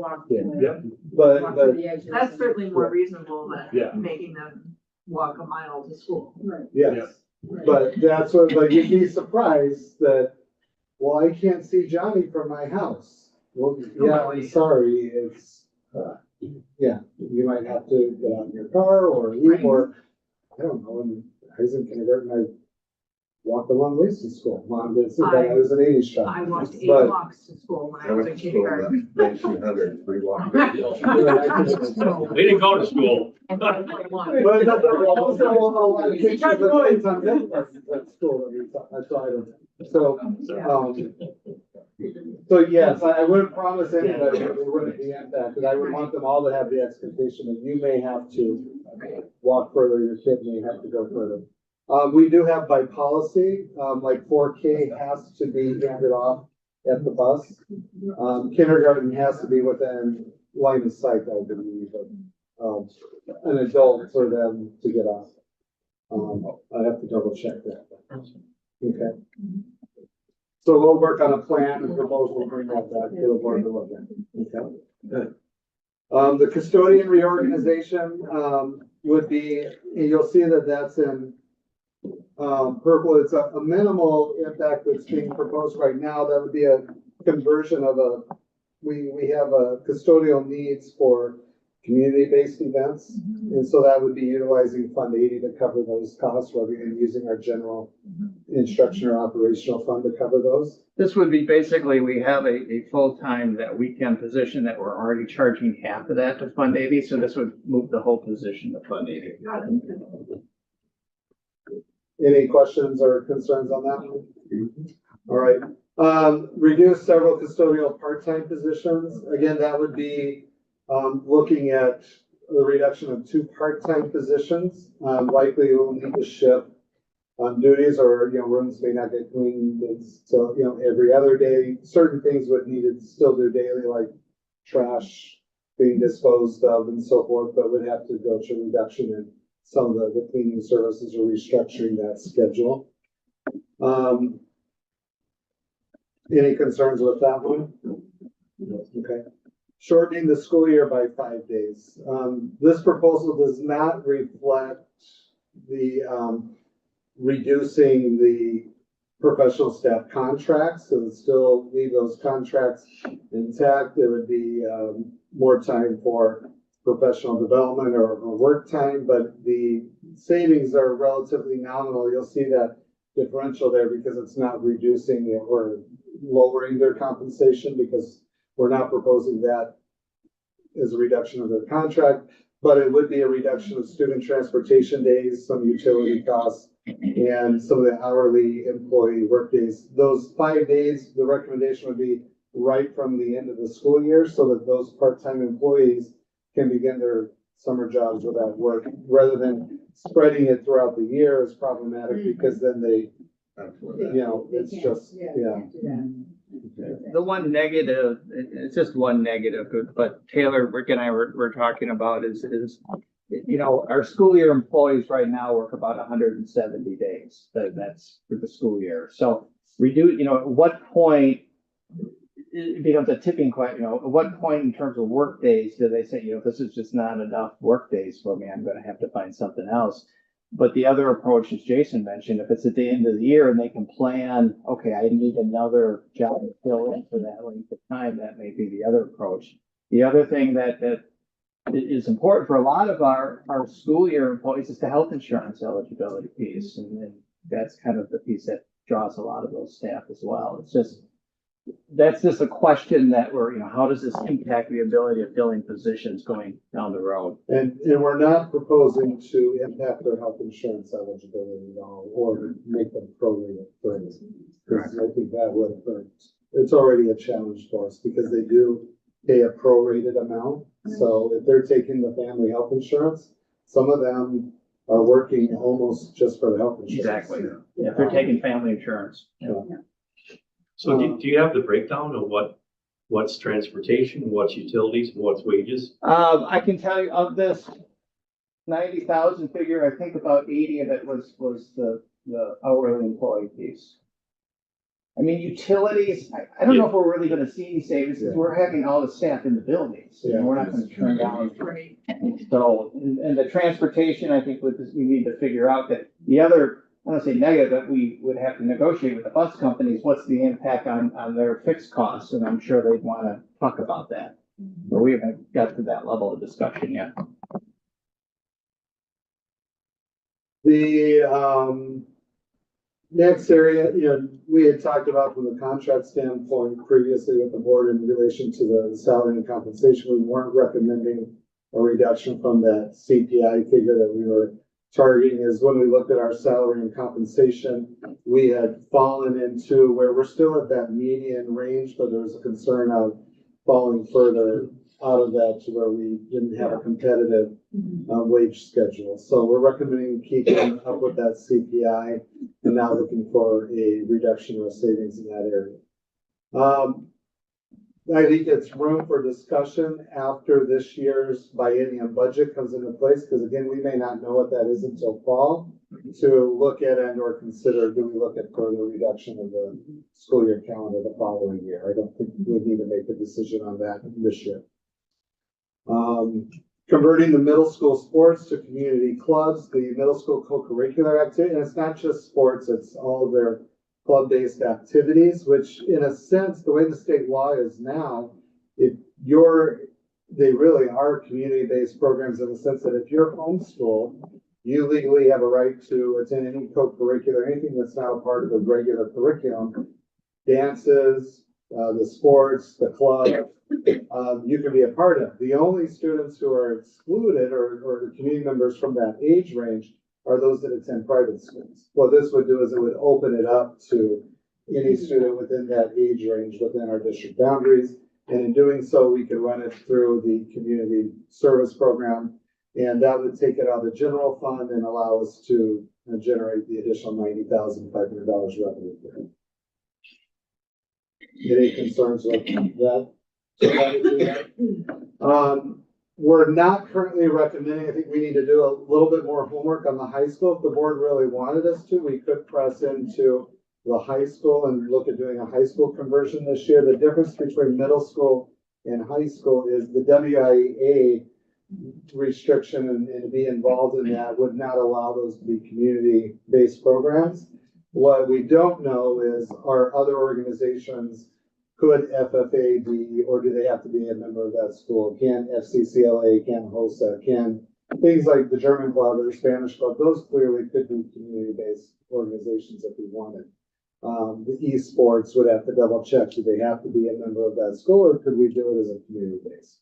But that's where we kind of deferred that to a year 2 to see how the conversion went with the middle school. But if that's an area you wanted us to press on sooner, we could certainly go that direction. What does WIA say?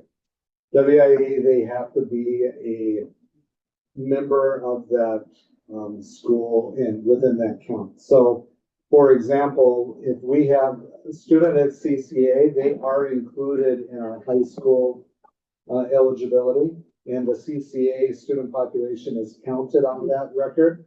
Our virtual school is not. So if we have a student who wants a virtual-based program, they actually have to enroll in the high school, and we do what's called a modified curriculum plan for them, but they have to be a high school student. And in part, the concern is, and that's pretty typical practice, because you don't get the number of students enrolling from a virtual school to do their co-curriculars that would bump you up to Division I in every sport and put you at a disadvantage competitively.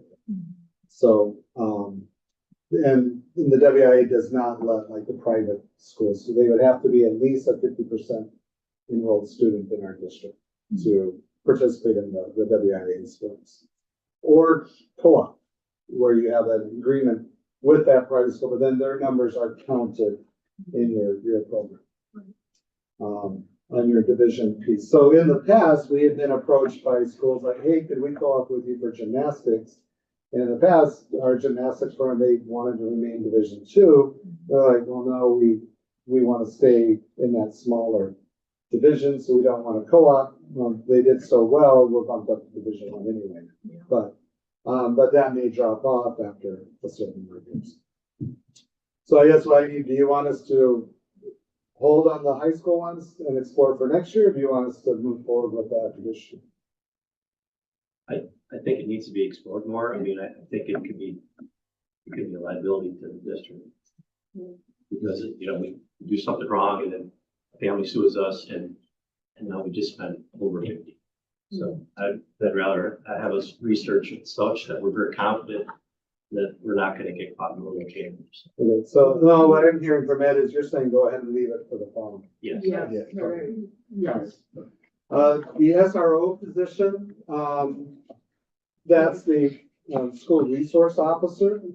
And in reality, they don't have a direct curriculum and or instruction component. And so it is a community-based program and position, that's one I would recommend taking out of our general instructional budget and put into community service. We'll recommend that too. Which is two, right? But I spoke with Chief Christian, yes, there's also a recommendation down below to add the second one. Okay. Yeah, so then we would have one working with the middle school, elementary, one with the high school area. And I think from a safety and security standpoint, it would also give a better coverage 100%. from that aspect. We're recommending, this is really just a membership at the elementary school that we're recommending, not discontinuing the program, but to discontinue the licensing with them, for a lack of a better term. So we would no longer, as far as Avid's concerned, be a K-12 Avid school district. As far as we're concerned, from a training, the instructional practices, the learning that we do, we would still incorporate that. Yeah. So we're recommending doing that. When we first started with Avid, there's an accreditation and certification program, which we saw value in. With the potential outcomes of just having that target where we get the fidelity across the board, and they've never developed that at the elementary level. So, we've kind of developed that on our own, so we don't see the need for it. The next one, the big one that I know create a lot of consternation amongst the, in the community and so forth, the decision either pivot to Center Elementary Schools district-wide, which when we looked at the initial forecast modeling and the amount of budgetary savings that we would need to get, that would have afforded us to do attrition or elimination of staff positions to get to about $1.6 million in savings. As we've gone through the process and received feedback from family members, community members, we conservatively estimate that we would lose approximately 20 students per elementary school on average if we went to a center school model, just from families who have reported that I can't, do that for my kid. It's not going to be a good fit. I'm going to need to go to another schooling option. Several to whether that be private schools, whether that be homeschool, whether that be to another public school in the area. The concern is if we were to lose 60 students, that would be about an average revenue loss of $10,000 per student, depending, assuming it's a mix of open enrolled students and resident students, could be higher than that. But that $600,000 in potential revenue loss is really the difference between a model that if we stayed within our current neighborhood schools, that we could get approximately $1 million in savings on staff attrition and maintain our current structure. And so really shifting to the center schools would have that disruption, but we believe that the savings would be mitigated by the potential loss of students. So our recommendation would be to, for now, and I'm not saying, and I hope that the state budget gets to a position where we could maintain that and not ever have to worry about that. But for now, with our current attrition model, we believe we get to $600,000 savings in this first year, and then $400,000 in the second year, and maintain the current neighborhood school model structure. So that's what we're proposing or recommending. If we want further discussion, Mrs. Bates put up charts of what that would look like between the two. And we did feel that the center school model, that if the board wanted to consider one that based off of feedback and other ideas that people provided along the way, was we could look at a K3, two K3 center schools, and then one school being a 4-5. That would lessen the number of transitions that would be needed. It may lessen the number of potential students lost. It would still be a center school type model, just not as many transitions as the original proposal, K1, 2, 3, and 4, 5. And I know in having discussions with staff, and I met with elementary staff, and I know we've had discussions with the board. One of the concerns as well, we were really clear and what our plan was if the referendum didn't pass. Are we going to lose trust from the community and so forth if we don't go through with that plan? And I completely respect and understand that sentiment. I know that as an admin team and our discussions and the planning and putting it out, it certainly was never intended as a scare tactic. It's a legitimate proposal that we very well may need to go to. We're the last district in our area that does not have a center school structure. But I think to ignore feedback from community and from families and just power through on something like that for the sake of, well, we said we were going to do that, to our potential detriment, may not be the wisest decision. Yeah, people are throwing their own money at it for us to pay attention. Right. Literally putting money where their mouth is. That was an issue, rather than just standing on a hill and shouting your opinion. People are putting their own money at it and saying, please listen for it. Is there a way, this is recorded, right? Yes. Okay, so is there, I'm just thinking, because this was helpful when we saw it. I'm just wondering if there's a way to share this in video form for people to reference. Your camera's facing the wrong way. Yeah. We Maybe can understand, we, yeah, we understand. We would have lost the other projection. Yeah. So it was like, where do we do this? I think what I could do is I could send this to Jason to link in the chat, which is the summary in a sense of what's up there. It doesn't look. this might sound silly, but what if we set up a cell phone and literally record you? Or just. Whatever you. Just take the pictures and Photograph it. just Pictures? post it in the chat. Yeah, closer to the chat. I know it's, and, I got it, Adam. all right, you've got it. I mean, people Technology. really have to look this up. I want to school up both ways. That's how long ago I was just thinking. And I know when we, met in closed session. It is.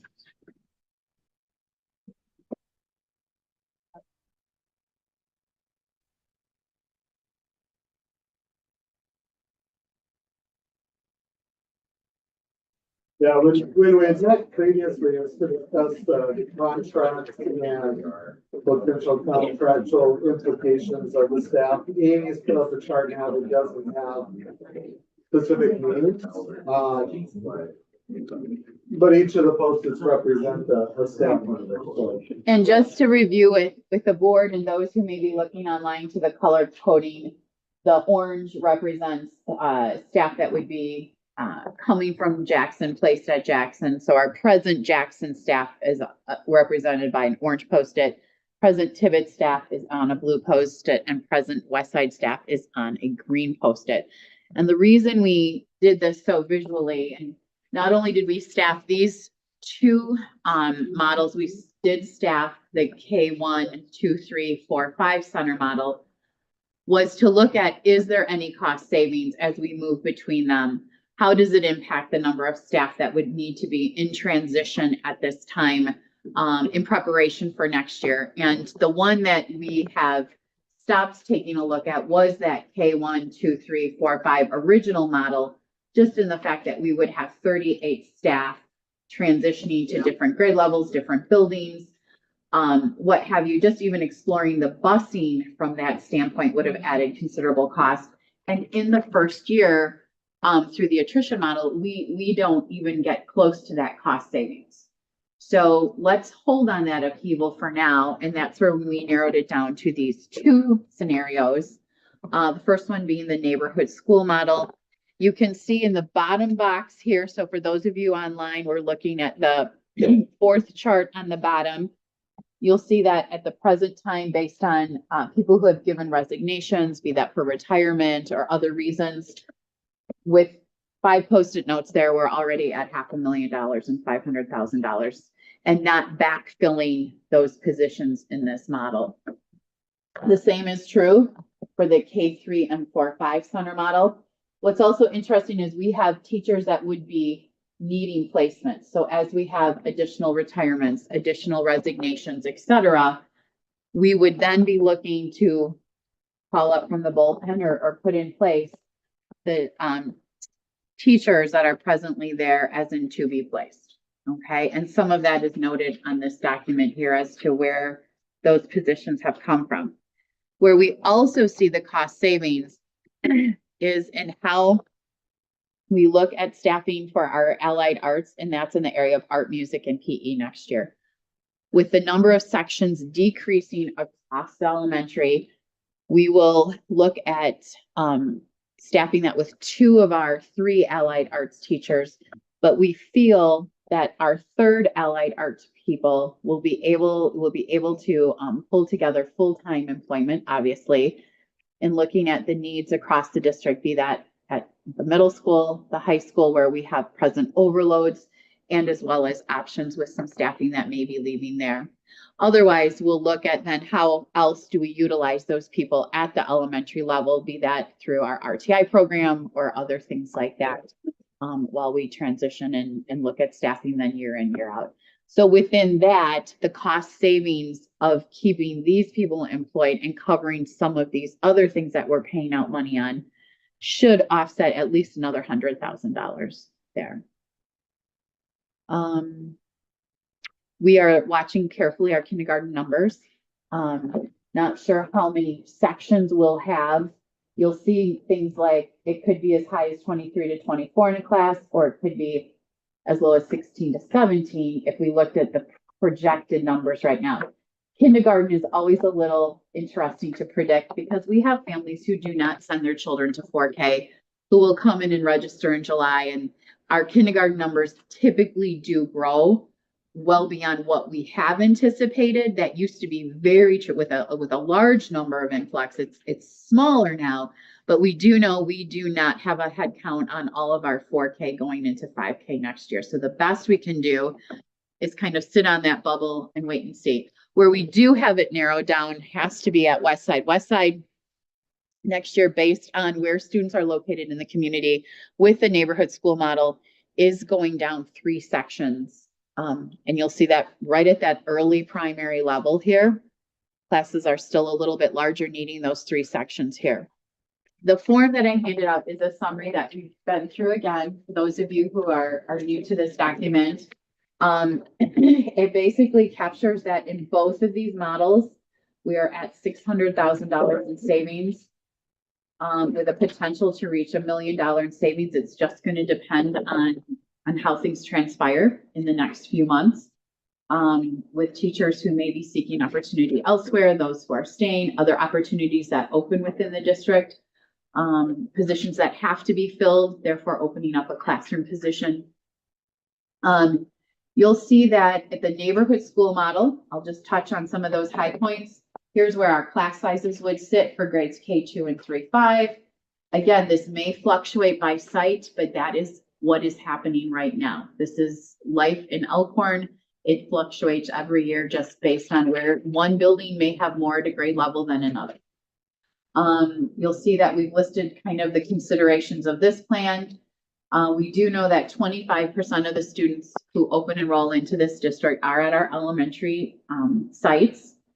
And this is one of the reasons they come is because of the neighborhood school model. And as Jason mentioned, we're trying to keep those students. We're also trying to retain our present population that may live on a border situation where they would look at another district.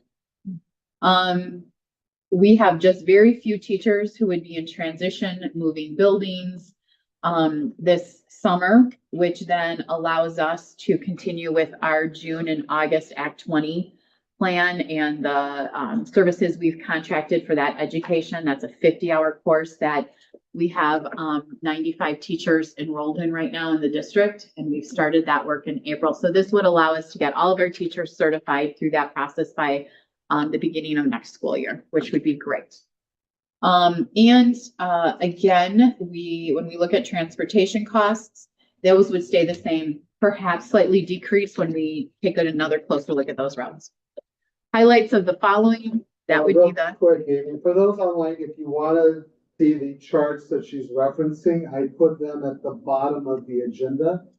So if you pull the agenda up, which has the link to the meeting, scroll down to the bottom, the images are down there. Thanks, Jason. Okay. I will send this to you, Jason, shortly when I'm done talking, and this we get in the chat too. This would just be a summary form of the 2 models. Okay, and then finally, the K3, 4, 5 center model combines kind of what we have happening here in that we would utilize grades K1, 2, and 3 at 2 of our facilities. So there's a little bit less transition between grade levels. Students are not hopping every 2 years at the lower primary. They would have 4 consecutive years at either attending Tibbetts or attending Jackson Elementary. With that in mind, there would be redistricting though, as we determine where our West Side early primary students would go. Would that be out to Tibbetts or would that be over to Jackson? So that involves redistricting, some different bus routes, things like that for the following year.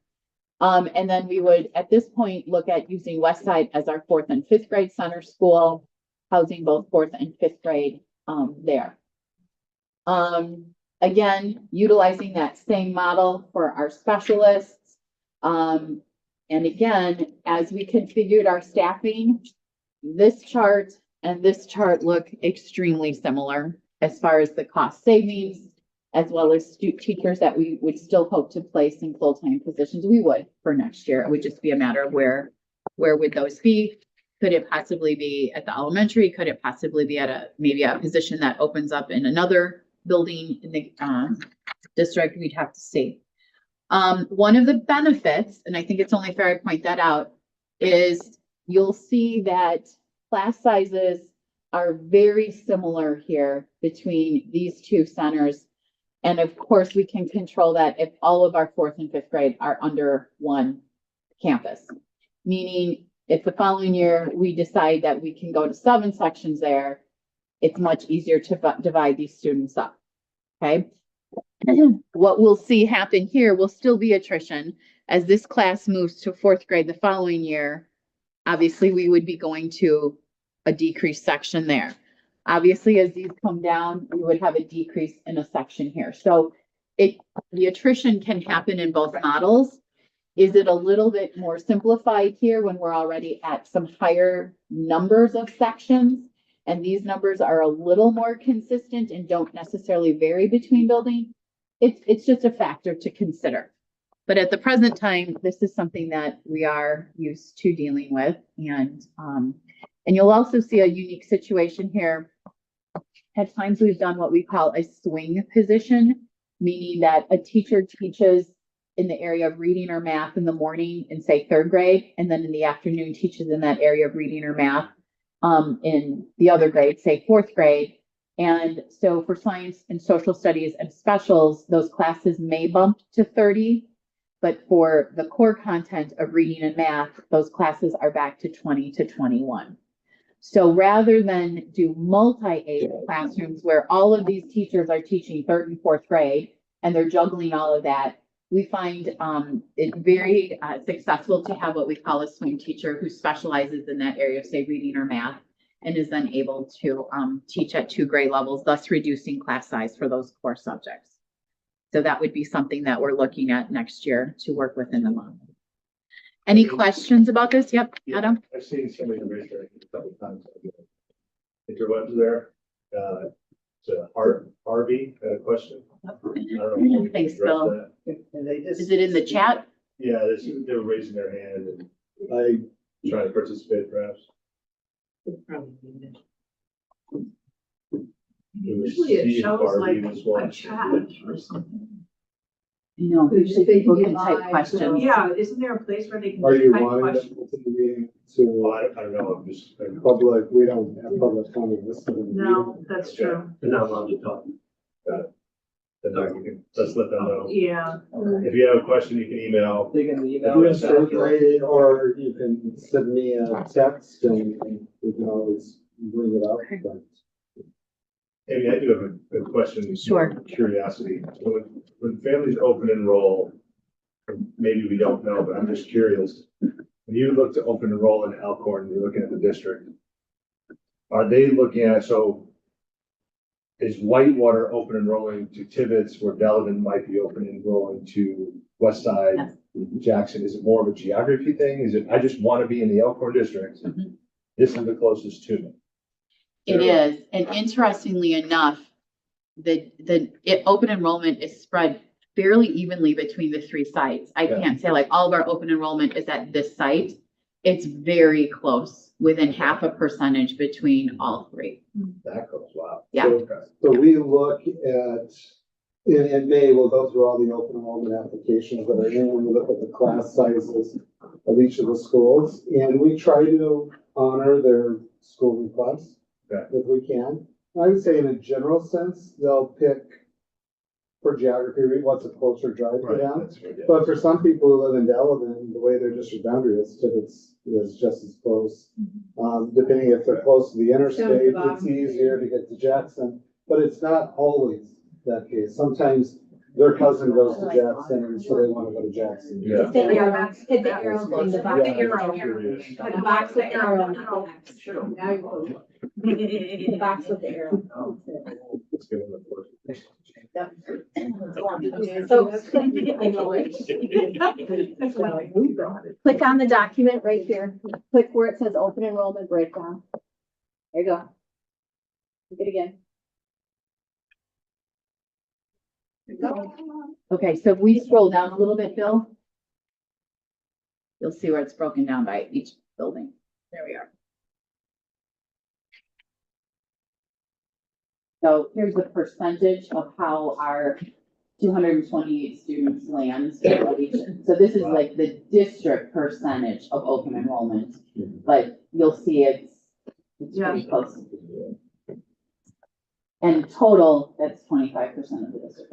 Yeah, that's an important It was number. fascinating to break it down. I don't think we've ever drilled down to that level. And I think we all took a step back when we saw that to say, okay, you know, when you think about this elementary has so many kids, this elementary, but combined, that's 25% of our open enrollment. Yeah. Right. That's a huge factor that needs to be considered. Right. Not only that, as you mentioned, we have families that are advocating both financially and beyond to say, this is what they want. So. Yeah. So knowing that, we're trying to look at how can we make this work, make the budget come together for next year. And when we played this out on paper, we very much can reach the same cost savings probably over the next 2 years with either of these models. And then I would say at that time, we probably do need to reevaluate and look at this again. But we will have a lot of housing going up. We have apartments going up in the next 2 years. We have things that could positively impact our student numbers at the elementary level. We just don't know until those buildings are completed. If not for the open enrollment, the conversation we'd be having is, which school is closing? Correct. Which was Right. the conversation that you've seen the other districts who had declining enrollment. And while our resident enrollment is declining, and our elementary level enrollment has gone down, it hasn't gone down as significant. And we've been able to fill empty seats that fill with open enrollment. So that's afforded us that opportunity where, we can't close the school. It's not an option, there's no space for that, which I think our community, that's a much more painful transition discussion when it's, closing and shutting. I think that's really interesting that when the open enrollments, because I look at it, Tibbetts dad, right? I look at Tibbetts, but elementary school families just want to be in our district. They don't just want to go to Tibbetts, or they don't just want to go to Jackson and West Side. They want to be in our district. I think this is an awesome number. It's really good. telling. It's really telling that they It just is. want to be. And there are times we have to say to a family, we don't have space at Tibbetts, or we don't have space at that grade level in this class, because we do monitor that carefully so that we have room for our in-district families as well. And they'll be like, fine, then can I go? Right. It's not an automatic no when we have to say that. Right. And the elementaries have worked very hard to assure that regardless, doesn't matter which elementary school you go to, Right. you're having the same program, the same system, the same supports, the same quality training and education, which, it's been a lot of work, effort, coordination to create that systematic approach. I think this really shows that. It's the first time I've seen it broken out like that. Amy, Yes. like on Tibbetts, if we stay with that neighborhood school model, at the 4th and 5th grade levels, we're looking at some pretty high numbers of students. We are. What is that currently, at Tibbetts? Where these numbers climb is at the present time, our 5th grade is in 4 sections. So Okay. this year, they're divided into 4 sections, which makes that number much lower, closer to like 21 a class, I would Okay. say. Okay, So we're saying, if the board is saying like we go up to about 30, do we still run 21 here, or do we need to yeah, make so, that a larger number? And What this, is that larger number you need for those watching from home? it's at, our 5th grade would be at 28 per class, and our 4th grade would be at 29 students a class, because this class right now is Yeah. at 3 sections, Mhm. and to look at a number that's more reasonable at our upper grades, that's why that pushes there. Now, if, let's just run the scenario, right now, this person is in play, yeah, let's say our kindergarten numbers are lower, well, then we have the opportunity to do a swing situation where for reading and math, sure, we can lower those numbers. Like, there's still flexibility within this plan. Right now, the plan is built on just staffing and where we yeah, see positions, but we also know we're watching numbers. We're also watching our kindergarten numbers here. They're not much different than this, but once you hit 25 in kindergarten, we definitely feel the need to add that section. So that's why they're sitting at 3 right now, and those numbers look like that it is sustainable. But again, sometimes families are like, yep, here's where I'm going. And then they're like, nope, now I want to, interdistrict my child to West Side or here because of daycare or another reason. Mhm. And we try to allow for that. So those kindergarten numbers could shift a bit. I think we feel this one is probably the most stable numbers are what we're seeing right here. Have we gotten feedback from the 4th and 5th grade teachers at Tibbetts to understand, are they comfortable with teaching that many students? I think if we pose the question, it's more the model. I'll be honest, I think the model overrules how many Okay. children they will successfully teach in their classroom. I think they have a great allegiance to their families there, as do all of our teachers. Sure. And I think if given the choice, they would say, we will do our best to educate this many teachers. Please do not move us into a center model. Okay. Yeah, that's been the overwhelming Wouldn't you say? feedback. We would rather have larger class size in neighborhood schools than, because in the center model, we can balance that out. What would be the average class size in the center model? for We come fifth over grade? here, we're still at 25 to 26 students for next year. And we're at 24 to 25 in the 4th. Right. And that's why schools shift to that type model, because you Yeah. can more equitably balance out the class sizes at grade levels. These numbers here, if you look at 4th and 5th grade, these would shoot high for science and social studies as well at Jackson Yeah. with the swing teacher involved. And we're not even sure if this will be between 3rd and 4th. It might be 4th and 5th. I mean, these classes are all very within a number or two. Sure. That final decision probably wouldn't come until closer to August when we really have a better idea of head count. Hopefully losing no children in any of our buildings Yeah. based on the decision we make. But, we're seeing, that's the downside of the neighborhood school is we don't have the prettiest, we can't guarantee that class size, that Yeah. all the sites are exactly within that window of 2 kids. But this is the reality that we live right now. As a 2nd grade teacher, I might have 24 or 25 one year, and I might have 20 the next. It just as those pockets come through. And my colleague across town, well, it's your year for 25. Good luck, and we all make it work. We all make it work with how we assign our paraprofessional support, things like that. We would look at that and, ensure that we have that covered. Tammy is here as a building principal. We have Cindy Reber as our associate principal from the West Side. Anything to add about the work we've done? Emily Lind has been here as we were looking at special ed placement too. We've kept an eye on the numbers in both models. Anything else to share that I may have overlooked? No, I think that what I've heard from parents is the transition of their children every 2 years would be really difficult. And I know I had a staff member come to me and she doesn't know what she would do because she has 3 kids at my school and the brothers won't be together ever probably again, maybe at high school. So it means a lot to these young families to have their kids together. Oh, their older brother can walk up to their kindergarten class. Oh, they had that teacher and now I have that teacher. Just that feeling like a family really makes a difference to us. And I would say the same for over at West Side, and just staff culture is something that we work on all the time. So I think that that's something that is, you know, even though I think it's really difficult to have those high numbers, I'm not gonna say it isn't, right? Like, I think I had 25 or 26 one year in first grade and I was like, oh my gosh, they're like coming out your ears, you know, but it's just something that I think it means a lot for people to feel grounded in a space that they feel comfortable, and the families, you know, you get to know all the families too. So when you have the next one coming in, you already have built that rapport with the families. So I think that's just, there's so much. I guess I'd rather see those higher numbers at the 4th and 5th grade level than in the lower grades.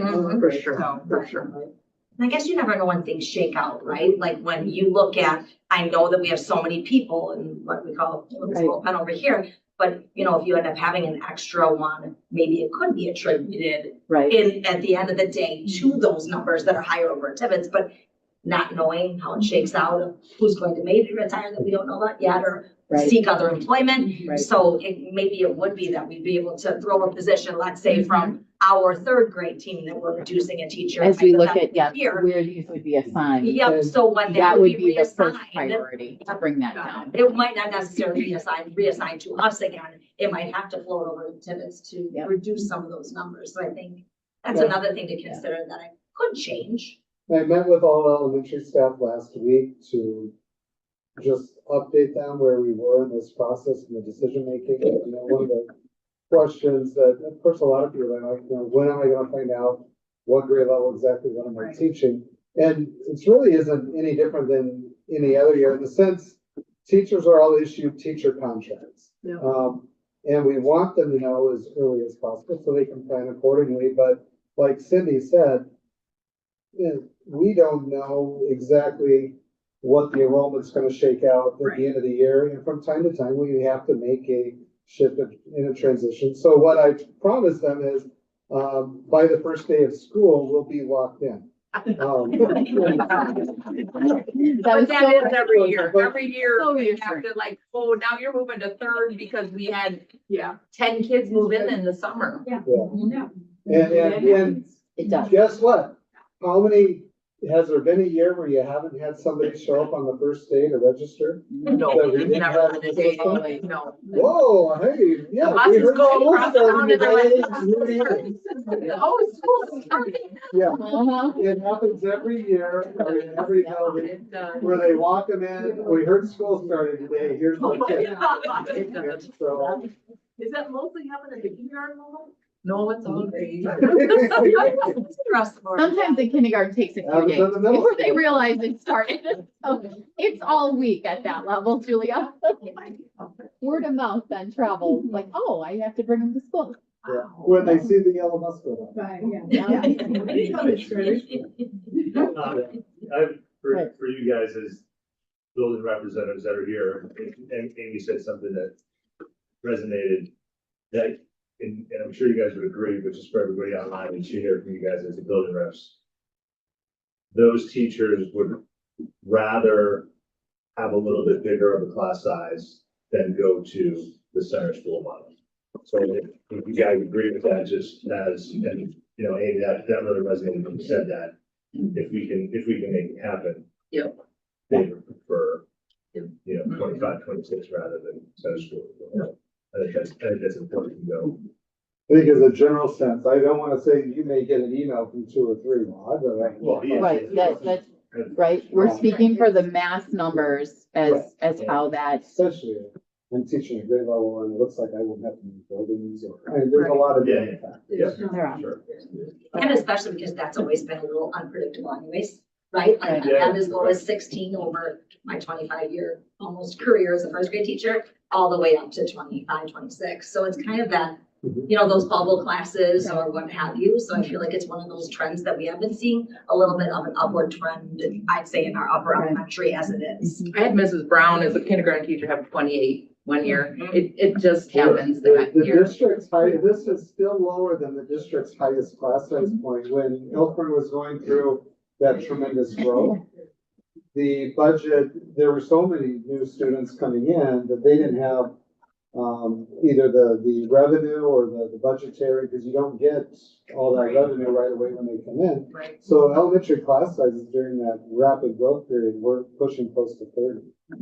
And that's why when you look at the board policy, our caps on open enrollment for grades 3 through 5 is if the class exceeds 30. We've never come close to that since I've been here, but there was a time where the elementary class sizes were pushing in that range during that rapid growth.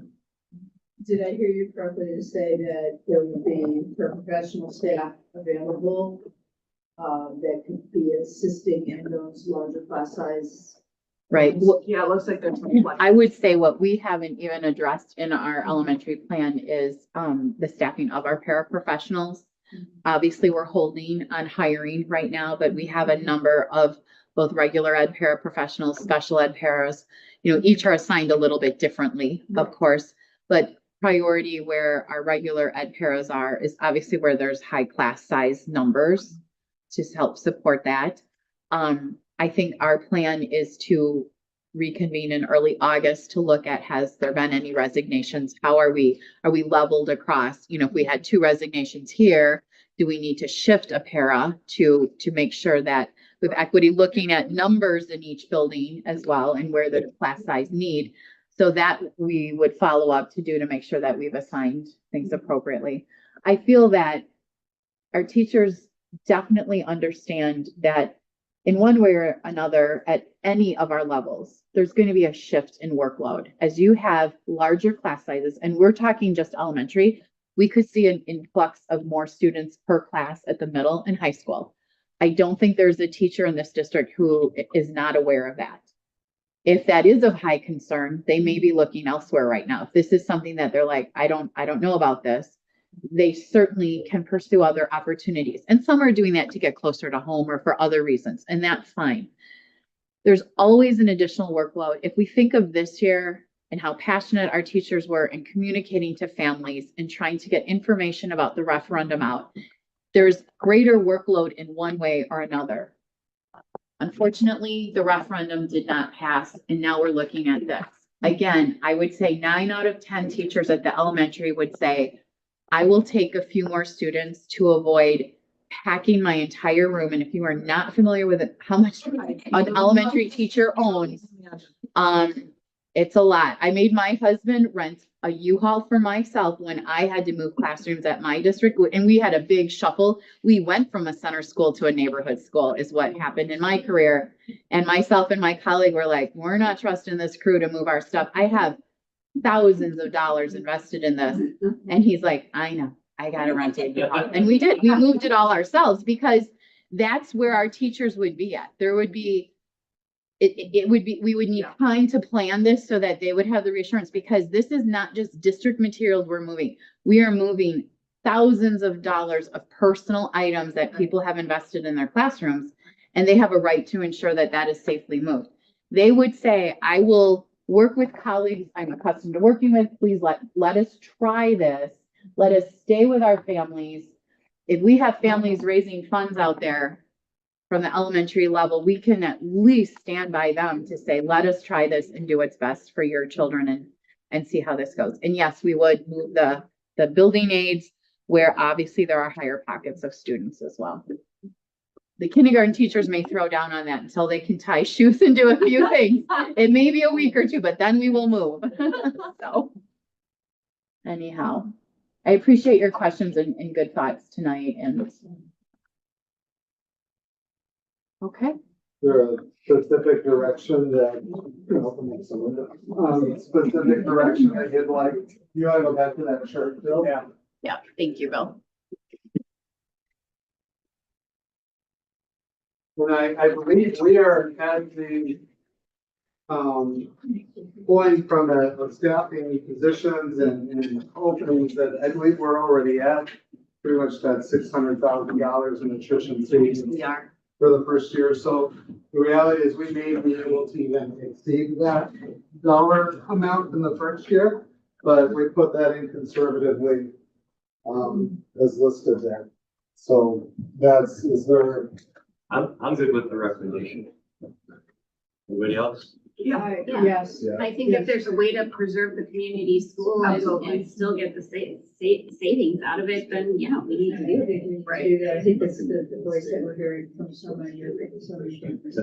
Awesome. Okay, we'll move forward with that plan then. Middle school conversion to the junior high model, again, any attrition at the middle school, even if it was two, the way from the core areas, we have to move away from that middle school model. That number or figure, the total amount is the maximum number of positions that we could reduce. We adjusted that first year number just because we haven't seen, again, we could exceed that, but we haven't seen a whole lot of movement from that middle school level as of yet anyway. So we kind of adjusted that to about 4 in the first year and another that represents about 6 in the second. That number in the first year could go up. But our recommendation is that we need to move away from the middle school model to the junior high model so that we can get attrition at the middle school. Any questions on that one or? Well, sorry, I looked at the detail and it seems that year one, you decreased your estimate by 200,000. Shouldn't we pick up the 200,000 in year two? We could pick up, depends on, how many total positions and, yeah. So that 1202 was kind of that, maximum Yeah. from the maximum attrition that, in pushing those class sizes. So you're right, it doesn't, part of it is, what do we think is a reasonable, and that could fluctuate. So looking at it from the budget balancing piece, that's about the numbers that we need to get to.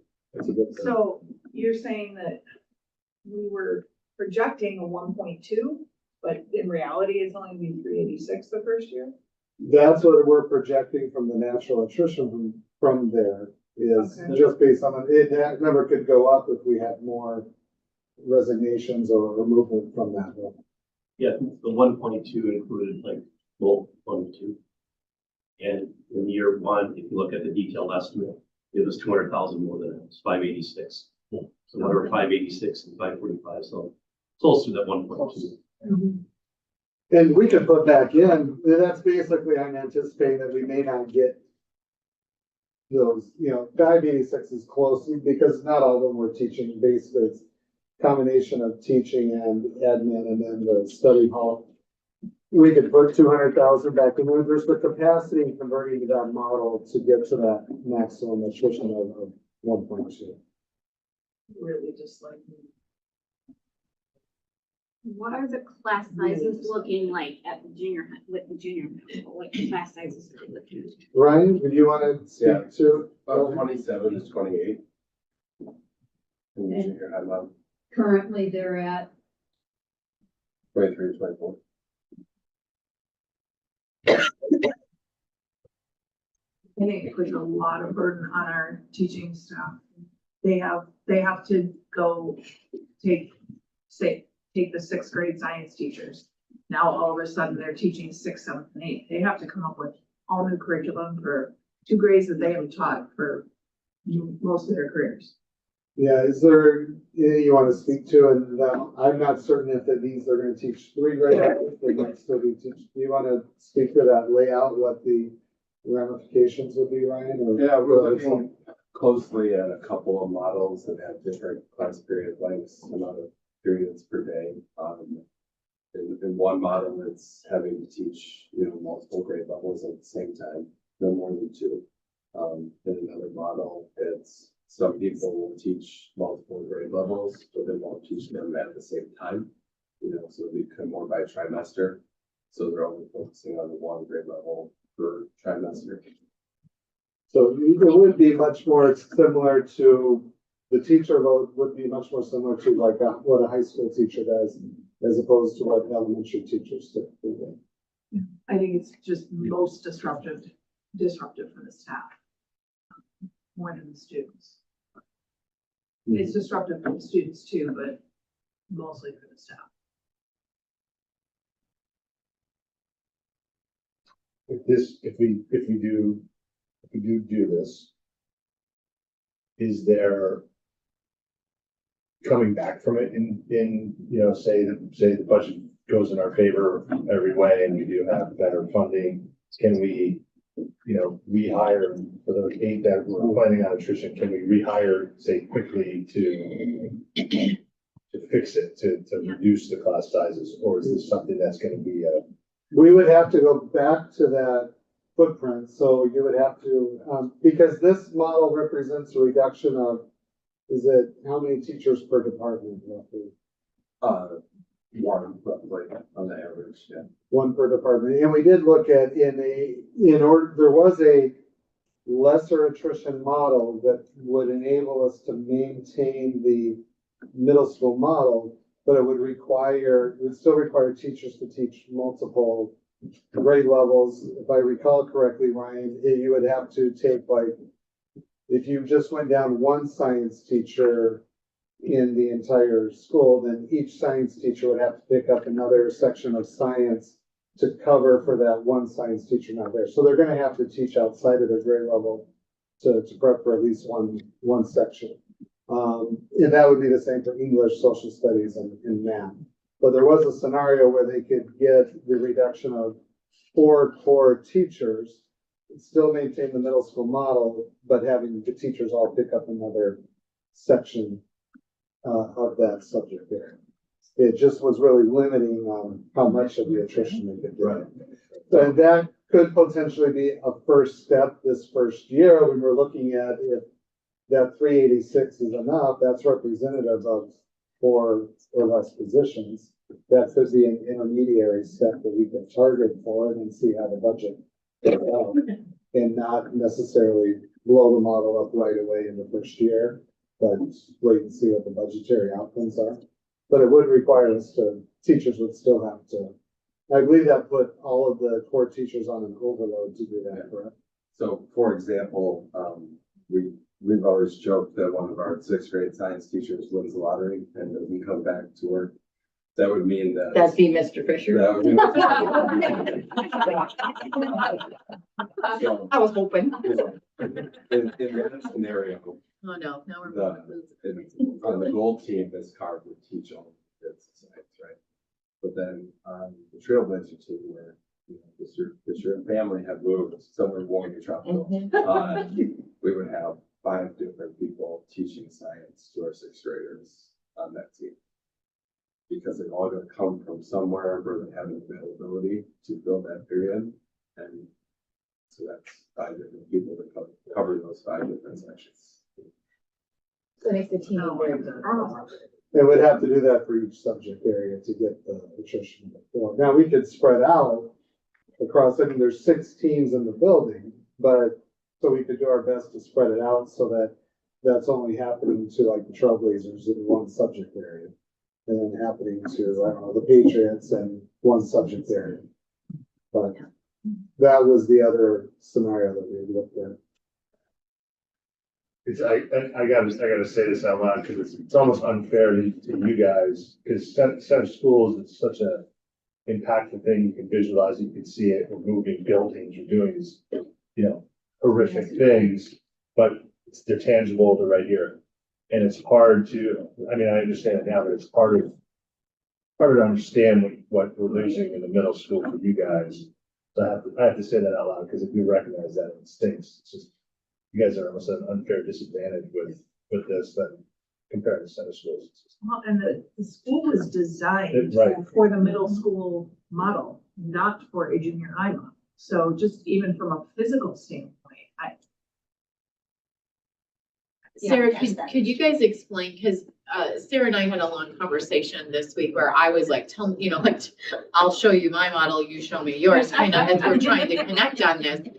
Could you explain, like, are the students still able to stay somewhat pod located with the proposals that you guys have come up with the 3 trimesters of like science and social studies? Because that helped me understand it quite a bit, and it sounds like it's a pretty solid plan, all things considered. I think in general, our students would still be. Can't hear you, Ryan. Sorry, I think in general, our sixth grade students would still be located where they're at. Seventh grade for the most part, where they're at, and eighth grade as well. And then some crossovers at some point, where they've got to go to a different area.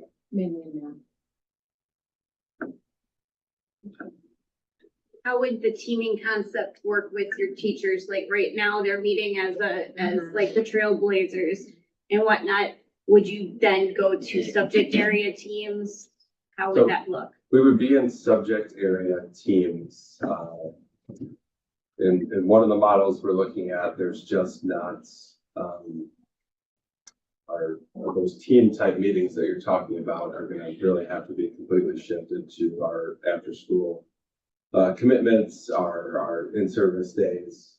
Wonder about the impact that that has on our staff's ability to maintain clubs, activities, sports like that. One of the other models kind of maintains a more of a grade level team approach to it as opposed to multiple teams per grade level. But that would change on the trimester too. So it would be some teachers are part of a sixth grade team per se, and then the next trimester, you got all the same teachers from there. So it maintains a little bit more of that teaming concept, which is a priority for our students and our staff.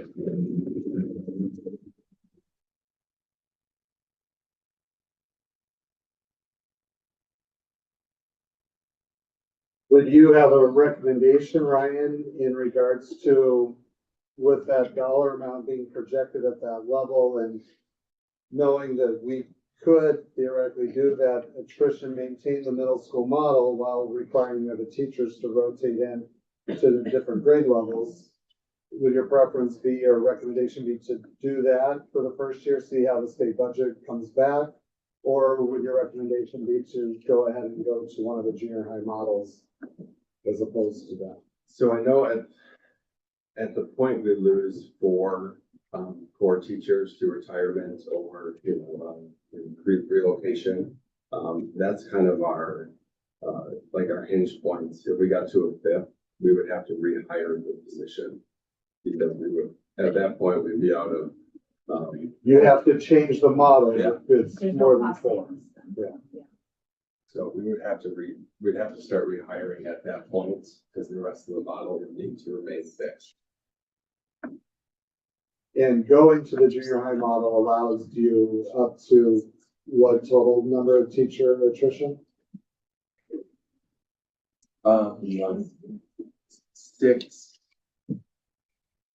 6, and then some non-core. areas. 6 core teachers, which is the English language arts, math or science, and then some from the elective department. Yeah. Correct.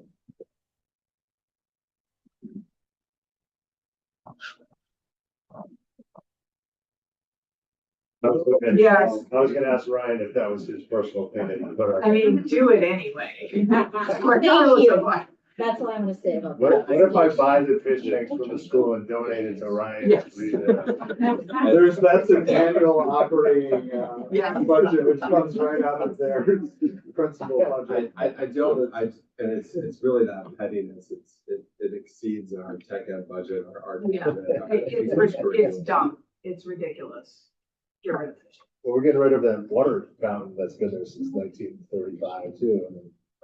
That's at the high school. That's at the high school. And We'll have it moved over to the middle school. The middle school has been there for 22 We'll years. put it in place of the fish tanks. Yeah, we can do these bubble ones. So, Across my room, that bubbler has been there since 1967 and still is today. Never used it. is there a preference or direction you'd like us to go? That dollar amount that we put in for year 1 does afford us a year if you want us to go through this first year and not completely blow up the middle school model yet. Yeah. I don't want to blow the middle school up. I can be honest with you, But it'd be easier for me to understand it if we of post-it notes. No, honestly, yeah. It's the visual does help. Yeah, visual aid. The visual does help, but Because you have 3 trimesters, the teacher's responsible for teaching how many, in the present system, teacher's responsible for teaching how many sections a day? 5 sections a day. 5 out of 7, so they have a team prep and an individual. And if we go to a junior high system, still 5? 6. It would be Oh, 5, it would be sorry. 5 out of 6 periods or 4 out of 5 periods.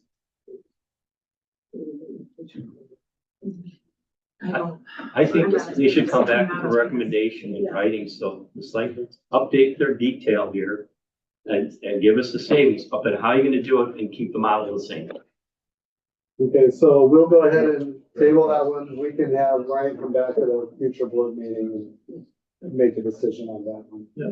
Update, just update it, we can live with this, we're not gonna change the model. In year 1, just focus on year 1. I'm not in favor of changing it yet. Okay. High school reductions, that's the projected attrition there. Again, the high school student numbers are still very high, but that's what, in looking at our adjustments that we can get at on year 1. Any questions on that one? I know that's basically represents 3 teaching positions and or shifting from those. It represents higher class sizes, not an elimination of any programs. So it's eliminating an admin position? Not yet. When we have attrition there, then I think we'd visit that decision and need to make a decision at that point. When we have an administrative attrition in the district, we need to determine from a prioritization standpoint, eliminating or reducing administrative staff by 2 positions district-wide represents a 10% reduction. Yeah. And, comparable, that would be equivalent, 10% reduction in instructional staff would be about 25 positions. So we're looking at, 1 to 2 administrative positions puts us in about that same framework. But that's where, when we have that attrition, we need to prioritize where do we want that. And the need, I would say with the high school still maintaining around 1,000 students, that's a lot for 2 principals and a number of staff that they supervise and evaluate. So I wouldn't necessarily recommend going down to 1 AP and 1 principal. I wouldn't either. I have a rule that anybody that questions 2 APs in the high school, you have to spend a day with the APs in the high school before we have a conversation. And I literally will not entertain the question of why we had 2 APs until you sit in their shoes in their room. And I've heard from people who were students in the 90s, well, we only had 1 AP, you had 500 students. I was gonna say, we're so much smaller back. Class sizes were 150. Yeah, it's math, simple math in that aspect. Yeah. I have an unfair question at a very unfair time, but I have to say it, ask it. So when Amy put together this awesome posted display, we're asking Ryan to go back and come back to us again. Haven't heard that much from the high school. We have a couple of notes and here's what we offer. Can we ask the high school to get a little bit more granular, to get maybe some more ideas? I feel like we're focusing a lot on elementary, focus a lot on middle, and we really haven't had a lot of, we'll call it skin in the game from the high school. Is there more conversation to be had?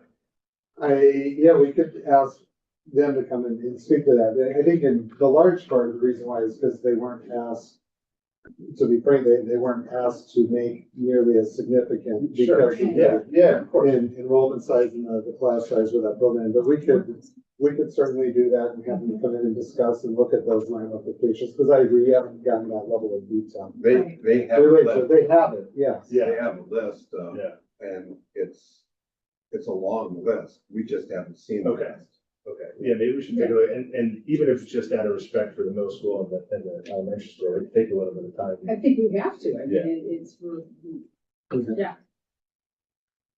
We can put that on the next board meeting. Okay.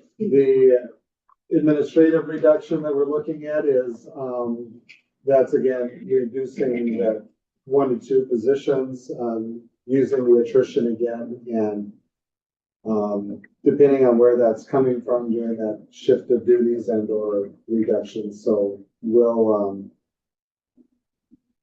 have that identified by the start of the school year as well, and look at that. Looking at in doubling the student fees, we collect approximately $100,000 a year. This would reflect the doubling of the student fees for families. Which fees? Is that all fees, Bill? Yeah, like, all the fees that are listed on our website under the student fees, so that there's a registration fee, which is, Right. you know, the $25, Right. there's an athletic fee, there's a parking fee at the high school. Okay. There's a number of It fees. seemed like there was a few fees that would seem ridiculous to double them. I'm thinking like, Let me yeah. see. Increase the parking. yeah, Parking. parking, Yeah. that's a no-brainer. They're like elected things, that's, you know, parking. Yeah. And we can bring the We specific can bring the list fees. Yeah. to if so you look want, at or a that. specific recommendation on it. That's just if you were to double all of them, that's the amount we would collect. So if we wanted to get more granular in that and say, well, you know what, maybe we triple parking. and we Well, don't I'm increase the thinking like tuition, laptop that's just- insurance. Well, our laptop insurance costs aren't doubling, right? So why would we double the fee? Well, and really, that's really a self-funded program, like, we don't go Right, but purchase it's- outside it's just an insurance for it, example it's of just a, yeah. there's- Use those funds to repair. So whether we call it insurance fee or a laptop Oh, fee. Not a real insurance, you know. Oh, okay. Not insurance per se. Policy. Okay. It's a self-insurance, yeah. Got it. But going through the list would make sense. And I think, you know, the upper level, especially the high school, has a number of fees for specific courses. Yeah, But those are really like resale as opposed to fees. So for example, if you're in a Woods class, you may be paying a fee because you're making a product, or correct. family consumer ed would be an example. There's a number of those. So those are not. Those are included in the not.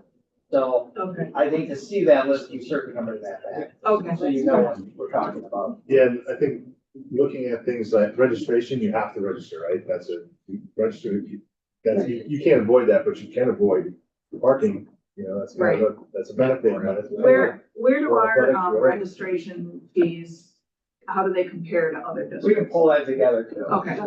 We're lower. Myself personally, I don't like fees. I believe in a free and appropriate public education, and I don't like Yeah. charging fees. In fact, I think if we eliminate fees, we may attract even more open enrollment than make up the difference of what you collect in fees anyway. That's true. Because there is a certain breaking point when you're nickel and diming people. And they Yep. say, well, gee, I can't keep affording this, Yeah. plus I'm transporting my kid back and forth. Right. And so I've never been a huge fan of the fees. I don't think it makes a huge difference in the overall budget. I think it's more than noise. And it broke my heart last year. I'm at Walmart and, you know, the little kid, this little girl was all excited to go and get her school supplies. Mom was there with her, and dad, and I get it. It's just the economic times when they're Yeah. going through the school supply list. Right. You know, he drops an F-bomb, he's what this F, and it's like we're sending our kid in effing private school, and it was Elkhorn, schools, and we've kept our fees down stuff, and I know that stress though, then when they're adding, say you've got 3 or 4 kids, and you got the school supplies and everything else, that, and it hits them all in August, it's tough, and so I've never been a huge fan of it, but that is just, so that's more for a concept. Are we wanting to increase the fees, and we can bring back a formal proposal, and if so, to what percent? Yeah. And we could bring back a formal recommendation, but that was more why we put it in there as a placeholder, because that was feedback that we heard, people are, yeah, increase the fees. Not saying that was people that are paying the fees, that we're saying, yes. increase the fees. Right. So, Okay, yeah. or the let's- conceptually, do you want us to bring back, do you want us to look at increasing the fees and bring back the proposal, or? Well, for me personally, I agree with you, Jason. I like the fees. I think what happens is it affects the people that are at most risk, Right. and they're the ones that get stung. And that to me is bullshit, sorry. It's just, it's unacceptable behavior on our part to tax people or whatever you want to call it, when they're the one that don't have a lot of money. Right. To make up our budget, are you kidding me? 100,000 out of our budget, we don't, you see it, but you don't see it. And I think to go after, 10, 20 bucks from a family and a child to make our budget, it just doesn't make myself feel good about that decision. So, not a big fan, but we can definitely look at it. One of the provisions we have with our fees is a fee waiver too, so keep that in mind. So if we do qualify for free, we do say there is that. Okay. Is that for all fees? Yeah. Actually, now that we had this conversation, I'd like to see what all of our fees are. I would also like to see a comparison with our fees that we charge for sporting events with the other schools in our conference. Yeah. Because I was told that, we're at the bottom. We are low on reviews. Yeah. In part, because, I shared my view on it, plus Yeah. we are low comparatively speaking. And I'm not talking about getting rid of the family plan or the students. I'm talking about the person that comes in that voted no on the referendum that is going to see a sporting event. I don't know if we can. There's one, if you want to know, you want to talk that big. $20. I'll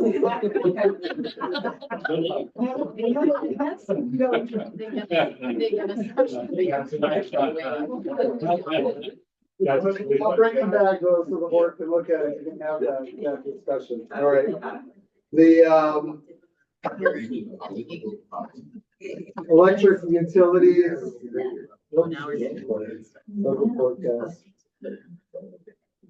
Yeah, this is basically not increasing, utility budget, see if we can make that work.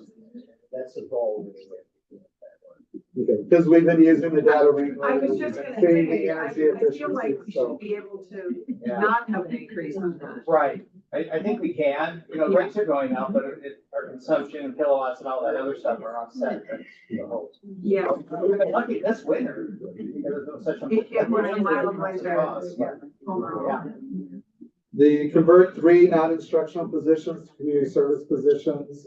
Again, that would be converting community-based programming, which are currently compensated or paid out of our Fund 10. I think if you scroll over, that includes social worker positions that, again, we need to rework the job descriptions and make sure that's in compliance, but that would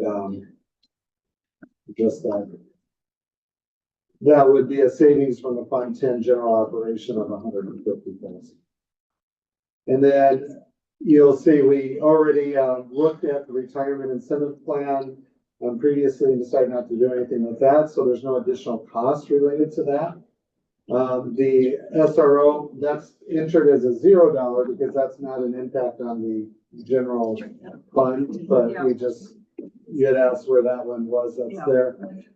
Changed the projection on the open enrollment to, this would represent a net gain of 50 students, which is a common number that we look at. This year we had a net gain of 100. So it's a relatively conservative number, but some years we haven't hit that number. And other years we've exceeded it. So with our 2 charter school grants though, and some of the programming, you saw a presentation from Options and that advertising and marketing budgets that are paid for through those grants. So I feel we can hit that net 50. Yeah. And and that was also somewhat contingent on, I think, the decision that the route the board wanted to go in relation to the school model. So I think it would be harder to hit a net gain if we're moving away from center schools. The district insurance, at least this first year, we are projecting not an increase on that, correct? 6%. Or the 6%, but that was forecasted in. Correct. So that's, And then shifting the Director of Strategic Partnerships to that Community Service Fund, which is really that position works with those community partnerships and facilitates that programming. Again, we just need to make sure that everybody knows, even if you're going to a private school, that you could take advantage of those youth apprenticeships and those opportunities that we're providing with, or you know, the special programs that we have there. And then, we included the one-time expense for ELA adoption. That's the curriculum materials, that we need to shift to be Act 20 compliant. You'll see we don't have included right there, but in the state statutes, they already approved it was a $50 million allocation for a curriculum reimbursement. All the districts that ran out and did their purchasing, Yeah. you know, none of them have been reimbursed yet. The money's sitting there. Yep. I don't know why they haven't released it yet, but it's not like it's in the governor's budget. It was part of the legislation. So it's there, it's sitting there. So. Yeah, it was blocked. Yeah, I do feel that it's relatively safe that sooner or later, after they get done having their tip, whatever they're doing, that money's going to get released and be reimbursed. Otherwise, I don't see how legally you can expect schools to follow the statute if you're not willing to follow the statute. Exactly. So we could put the 125,000 is shown down lower under the list of the governors, but that total right there is, you'll see that that's a 2.525 million, not including the 125,000. So that does exceed our projected 2.5 million target in the first year. And again, I feel that I don't feel that the governor's budget is going to be approved. These are the line items, the dollar value for each of those proposals from the governor's budget. And what I have heard, and I talked to Steve Nass's office, what I like about his office is they're always very responsive. I also reached out to Representative August's office, haven't heard back from them yet. Not to call your office out, Representative August, if you get a hold of us, but Steve Nass's office is always more responsive. But I will also say Steve Nass's office is always the most pessimistic. So it's good to get the most pessimistic view on education financing in the state by reaching out to him. And even that office said, from the special education standpoint, you can see an increase there. Not to the tune that the governor is, but there's definitely feedback that I heard from we had a statewide superintendent conference last week, and the people working with the legislators at the Capitol, the special education funding has a lot of momentum. There has not been pushback against the low revenue limit ceiling increase.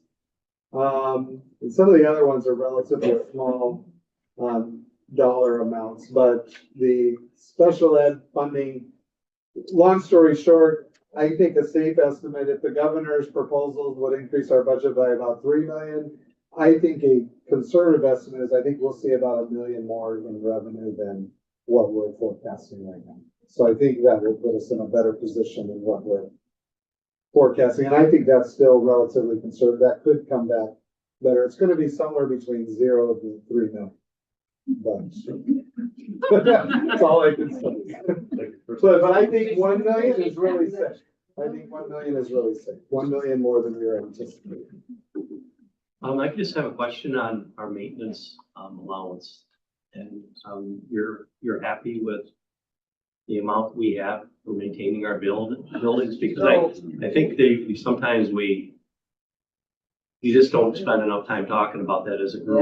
Yeah. And We're at 500. We're at $500,000, and actually it's part of the 2020 Right. referendum. Right. You may recall, we had an operational questions for, I think, 250,000 Yep. to be used for this technology and maintenance, and we really applied that in the maintenance budget. So, but I think the one thing that's come up, which we knew would, is our middle school. Yep. The maintenance on that, I mean, I can show you almost the first 20 years on our maintenance year to year. We didn't do anything Right. in middle school. Right. Now that's Yep. becoming, so I think you're right. I think that's an area we probably need to focus more on.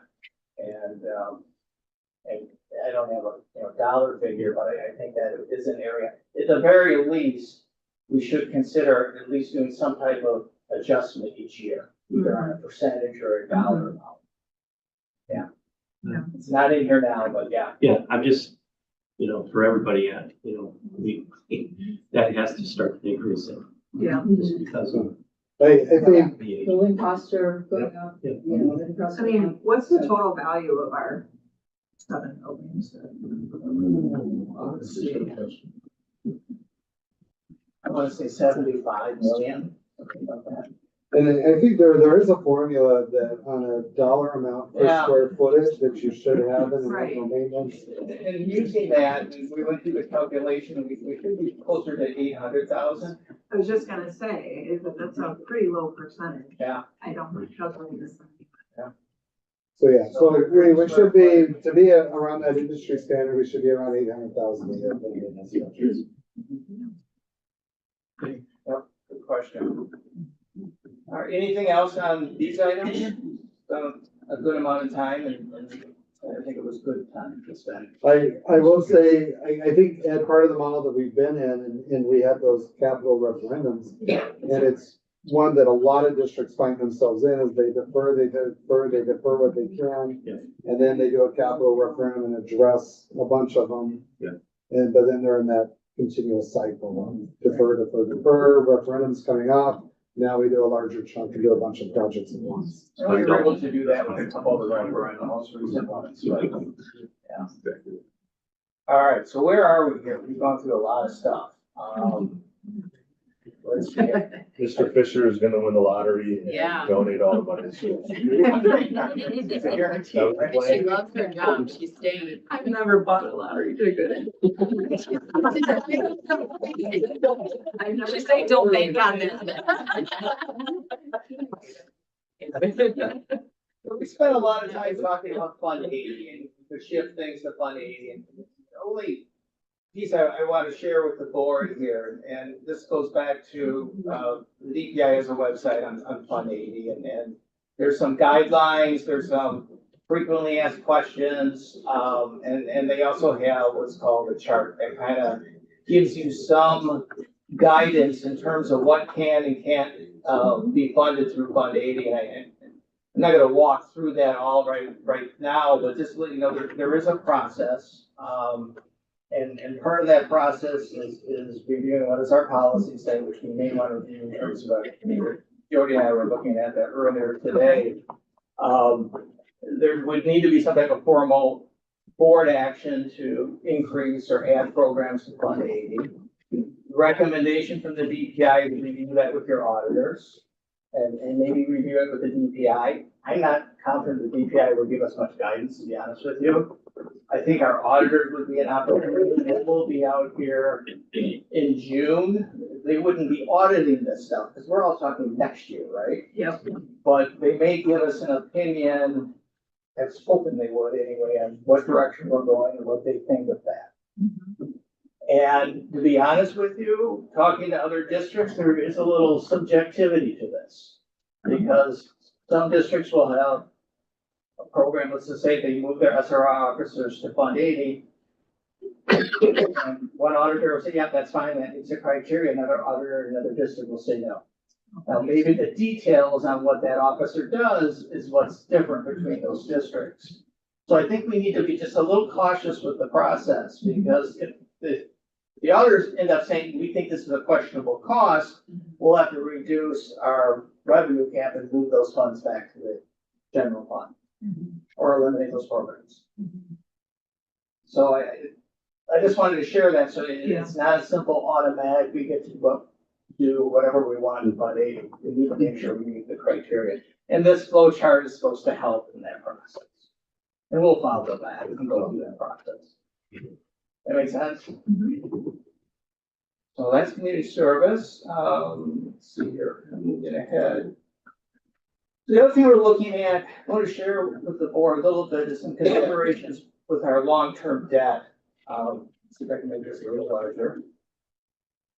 So we have our long-term debt now, as of today, the amount of principal we have outstanding is about $26.9 million. So if you think about it, within the last 5-6 years, going back probably to 2016, when we had those 3 referendums, at the time we had just over $51.8 million in long-term debt. Our debt load today, by all objective measurements, is very reasonable. And I can tell you for our district, if we go back over 20 years and look at this, we've always had debt. Right. And it's been higher than this number.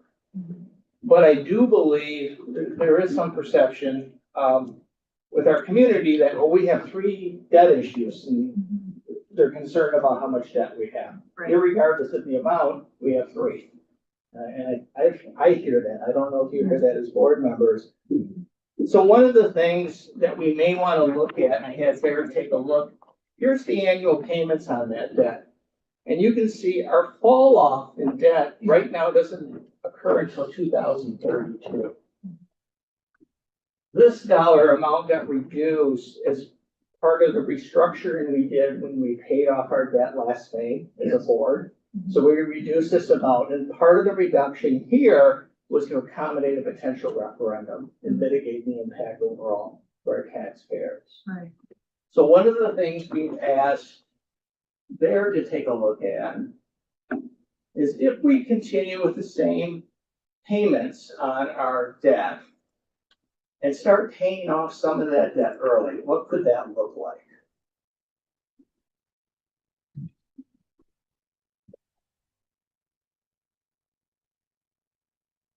So these are the numbers from that previous sheet right here.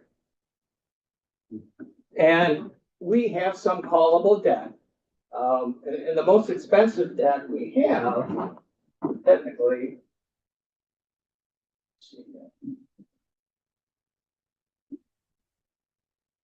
is the debt issue over here, the 22.9, are these debt issues right here.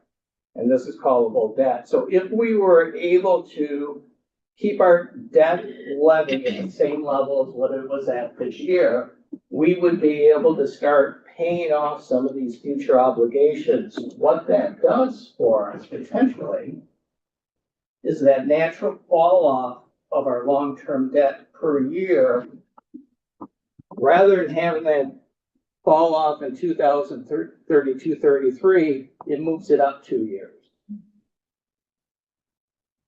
And it might be a strategy that if we could do that over the next couple of years, that fall off would happen even earlier. Yeah. And I think that gives flexibility for the school district, looking forward in terms of whatever the needs are, either capital or other needs, to mitigate then the impact to our taxpayers. The other advantage is under this savings, we would save over $500,000. And I say we, it's our The taxpayers. taxpayers, Yeah. So something to consider. This isn't a decision you need to make tonight by any means. But go ahead. Sorry, the principal, prepaid, that's paid, does that come out of, where does that come from? That's in our cash right now. Okay, so it's So in our cash. we've got part of it in our cash, and then I mentioned earlier, these debt obligations have gone down. Our debt, our levy for this year, our debt service was about $5 million. So for the next 2 years, if you kept it, didn't increase it, and use that additional amount, start paying off that future debt and then saving those interest payments. Does that make sense? Yes. That's awesome. So it's something to consider. What do we need to do to move forward on something like that? Well, I would suggest maybe you probably wouldn't even do this until after you get second levy in October. Yeah. So it could be after that time frame. It could be the spring of 26. So that's why I say you have some time. By then you'll know other information, like what's the state aids look like? What's the overall levy gonna look like for the district? Don't forget, okay? Taking notes, But we work with Baird on this, and they're very familiar with what we're talking about. It makes sense. So anyway, that's all I had on debt service. Let's see here. So Lakeland School, CDEB. CDEB is County Children Disability Education Board. This relates to state statutes and counties running special ed programs. Obviously, we have that in Waller County. Brown County also has it, that covers the Green Bay area, and I think there's one other county that has a very small program. Years ago, I think there were a lot more county programs. there's a whole history we could talk about in terms of how this has changed over time. Pat, I know you were involved with that, and there was a time where all of the special ed staff that worked in our buildings were county employees, and that changed over a number of years, and that all came to a head at the county when they were looking at a lot of facility needs. Some of you may remember those old annex buildings out in NN, and they were gonna tear those down. They were looking at what are they gonna do about a courthouse, what are they gonna do about a sheriff office, and the old Lakewood school needed a lot of work. So during that discussion, there were some thoughts, because the counties are not required to run any special ed programs. They can provide notice to the school districts within a certain time period saying, we're not gonna do this at all. Ultimately, the county decided to build a new Lakewood school, but all of the staff in the school would become school employees over a transition period. And that's what happened. So one of the things we started to look at is because we have a CDAP, it has an impact on our revenue cap in that low level amount. Remember, we talked a little bit about that, went up to 12,000, how would that affect us? And that was the discussion we started to get into. Because we knew that that would have somewhat of an impact for our district. So this is our revenue cap right now. Remember, it's at 11,057, plus the 325. There's a calculation that reduces the low level limit for our school district and every school district in Walworth County based on the number of students we have that go to CDEP. So if in fact we were below that 11,000, we wouldn't necessarily be able to go up to that level because we have a CDEP. Now, if you think about it for a moment, those are costs that we are incurring, so there's some logic to why that adjustment happens. If the state came in and increased that to $12,000, we would have an adjustment based on this amount where we would actually only capture up to $171. So our new revenue cap would be 11,553 as opposed to 12,000.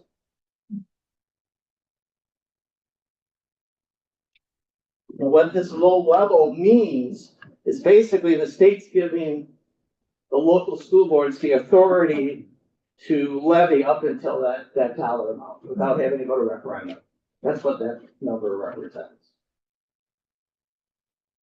So we've started to kind of take a look at, well, just hypothetically, what would happen if we didn't have a CDEP? How would this look? And such. I ran one hypothetical, and again, it's not a direction I don't think necessarily we're going to go at, but because of the increase in the low level, it started our discussion. That makes sense. Jason, you want to add to that? Yeah, I think when we calculate that number, the 446 and our current, you multiply that by the number of resident students we have, it's representative of about $1.3 million in revenue limit authority. So it's something that we certainly need to look at. What are all of the potential opportunities? Is that the right structure to be in and or the right partnership? Is it? And again, I want to be very clear that Lakeland is a huge asset. It's a wonderful school and they service our students very well, the students that attend Lakeland. Yes. Since I came to the school district, there's been, and the county's gone, when I came here, we still did have special education teachers that were county employees. So I was on the tail end of that larger transition. But even the students that attended Lakeland, I believe our number, my first year was probably around 55, 58. I believe we're at 26 students. And Mrs. Landon, looking at our future projection, it's, how many did you say? Yeah, I think what we looked at was aging out within the next year is like 6 students, and then in the next 4 years after that, another 6. So really in like 5 years, it will be down just by the natural aging out of students, if that makes sense. So that CDEP number is attached to how many students are there. Correct, for each year. And it's adjusted differently for each school, correct? Yeah. So that number would go down naturally over time as less students are. Yep, but that's assuming that we don't have anybody move to the district that. That's true, that offsets the number of students that Correct, are because graduating. I can tell you, having worked with special needs organizations for a lot of years, there's a significant amount of people that move to Walworth County specifically because of Lakeland School and all of the services that are available in this county for people with special needs. So I don't think we can say that that number is gonna go down. So I met with the administrator of the Lakeland School and asked him to put together what a tuition estimate would be if we were to go from a direct source where those students, because when they go to Lakeland, they don't get counted on our student enrollment. We're still responsible for their open serving, but they get counted, not as Elkhorn students, they become county or Lakeland students. If there was a possibility of looking at bringing those students back onto the Elkhorn books, and is there a different financial arrangement that we could potentially make with the county where we're paying tuition for those students to go there, so they're not losing revenue, but would that be advantageous to us in the state funding formula and that revenue model? So I would say we're in those initial stages, and it takes a lot of time to put together what would be a tuition estimate to keep us whole, because I think it's very important. I don't want to, I certainly wouldn't recommend cut off that servicing of the students and bring them all in-house and service them in-house. It's an incredible school, an incredible asset that we have in our communities, and families that want to go there and have their student service there, we want them to have that opportunity.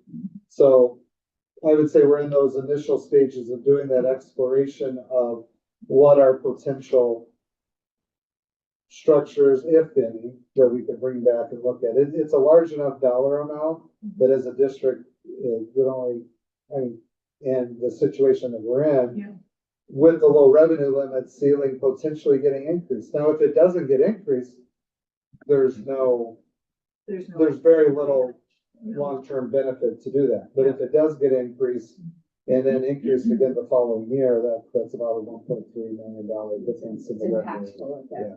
Yeah, and then that's what I ran in the hypothetical. It was basically the same. For whatever reason, we didn't have Lakeland School. What would that mean? That would be a huge transfer of service.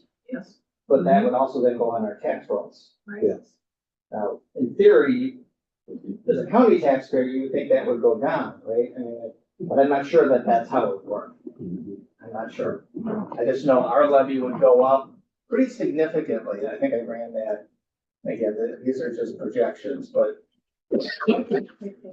And I appreciate the county administrator Mark being here to, be at our budget retreat as well. I know that we're engaged in about just exploring right now, what are the financial ramifications, what does it look like? And as we learn more, I'll continue to update the board on that. But we definitely, if we were to do anything or make a recommendation, I feel strongly that it would need to be a win-win, because I wouldn't want to detrimentally impact Lakeland School or the county in that program.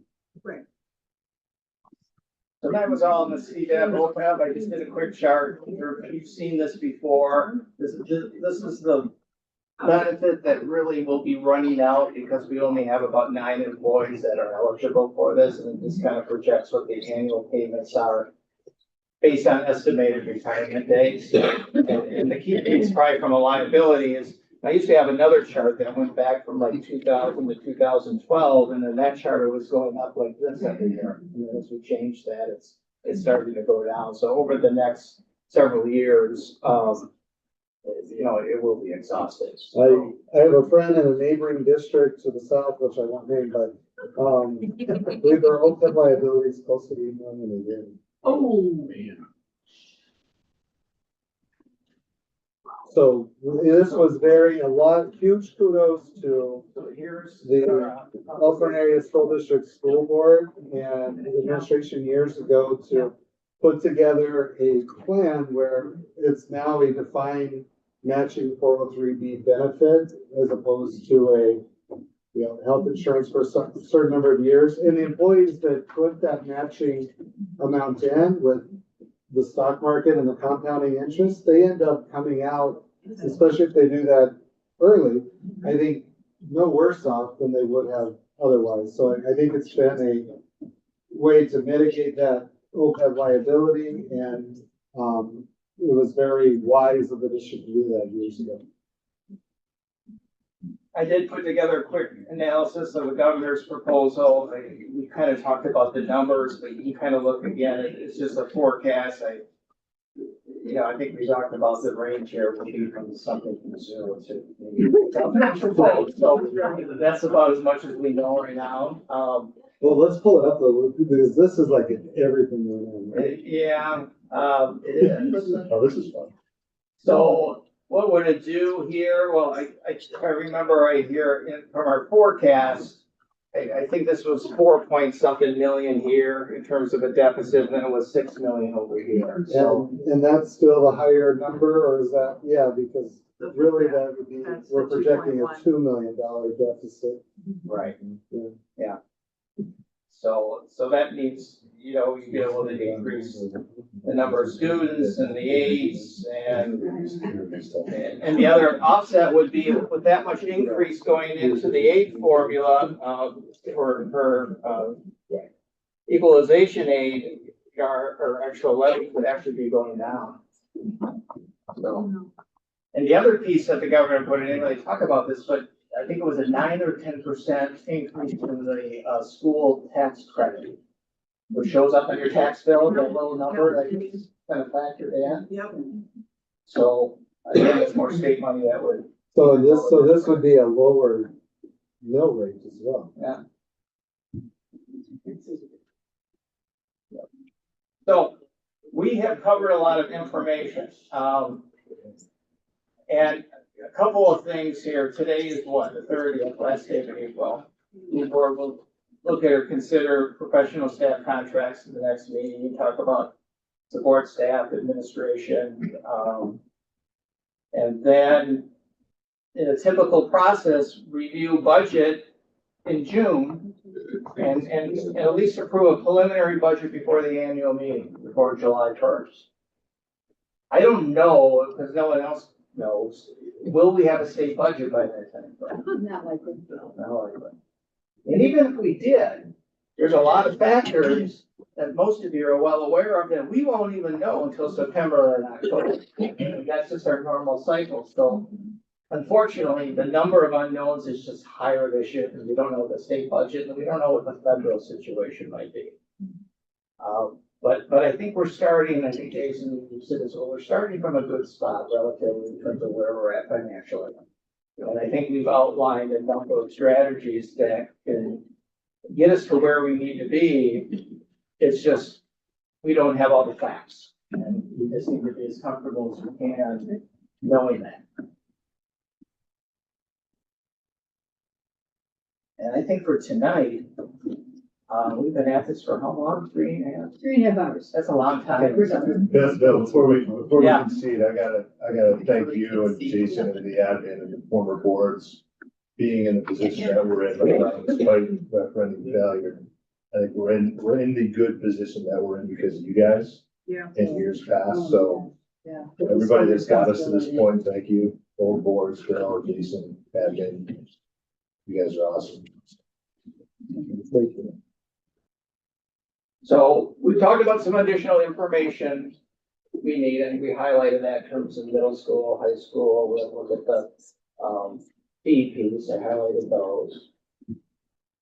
Is all of what we talked about and then the future discussion on those items, is that something that can just occur during a regular board meeting? Or do you want to do something? I doubt it. I mean, I was just thinking about how we looked at that before, how long that took us to look at that. You wanna do another budget? Maybe, I just don't see, unless you want It's- to go to 10 o'clock for a board meeting. Yeah, Sure. it's, yeah, I think, I would find it helpful to do it as a separate meeting, because that way we can concentrate just on this. But we looked at the second Monday in May, or third Monday in May? Well, and what we need So to this consider is. doesn't have to happen before teacher contracts? No, because we're not proposing And, okay. any layoffs Okay. regardless of the model. But the other Yeah. thing we need to look at is that our second meeting in May, at a regular school board meeting, is May twenty-sixth, which is Memorial Day. Yeah. That's kind of what they say. 27. Oh, thank you, okay. Oh, so you're saying the 19th? Yeah, so I would say if we wanted to go the third Monday in May, That would be the 19th. I'm gone, but I can call them. I do think, and part of it is, they're a lot less, I mean, a lot less complicated, not as intricate as the elementary and the decisions on that aspect. So I don't think it'll be nearly as time consuming, but we certainly do it as a special and just focus on those three areas, the ones that were in yellow. The Yes. 19th is the curriculum council meeting. It's scheduled there. On the 19th. It is, Yeah. but it could be moved. I'm just saying right now it's on. We only have new course proposals on the agenda. We can move that into June. I'm actually gone on the 19th to the 21st. Anyway.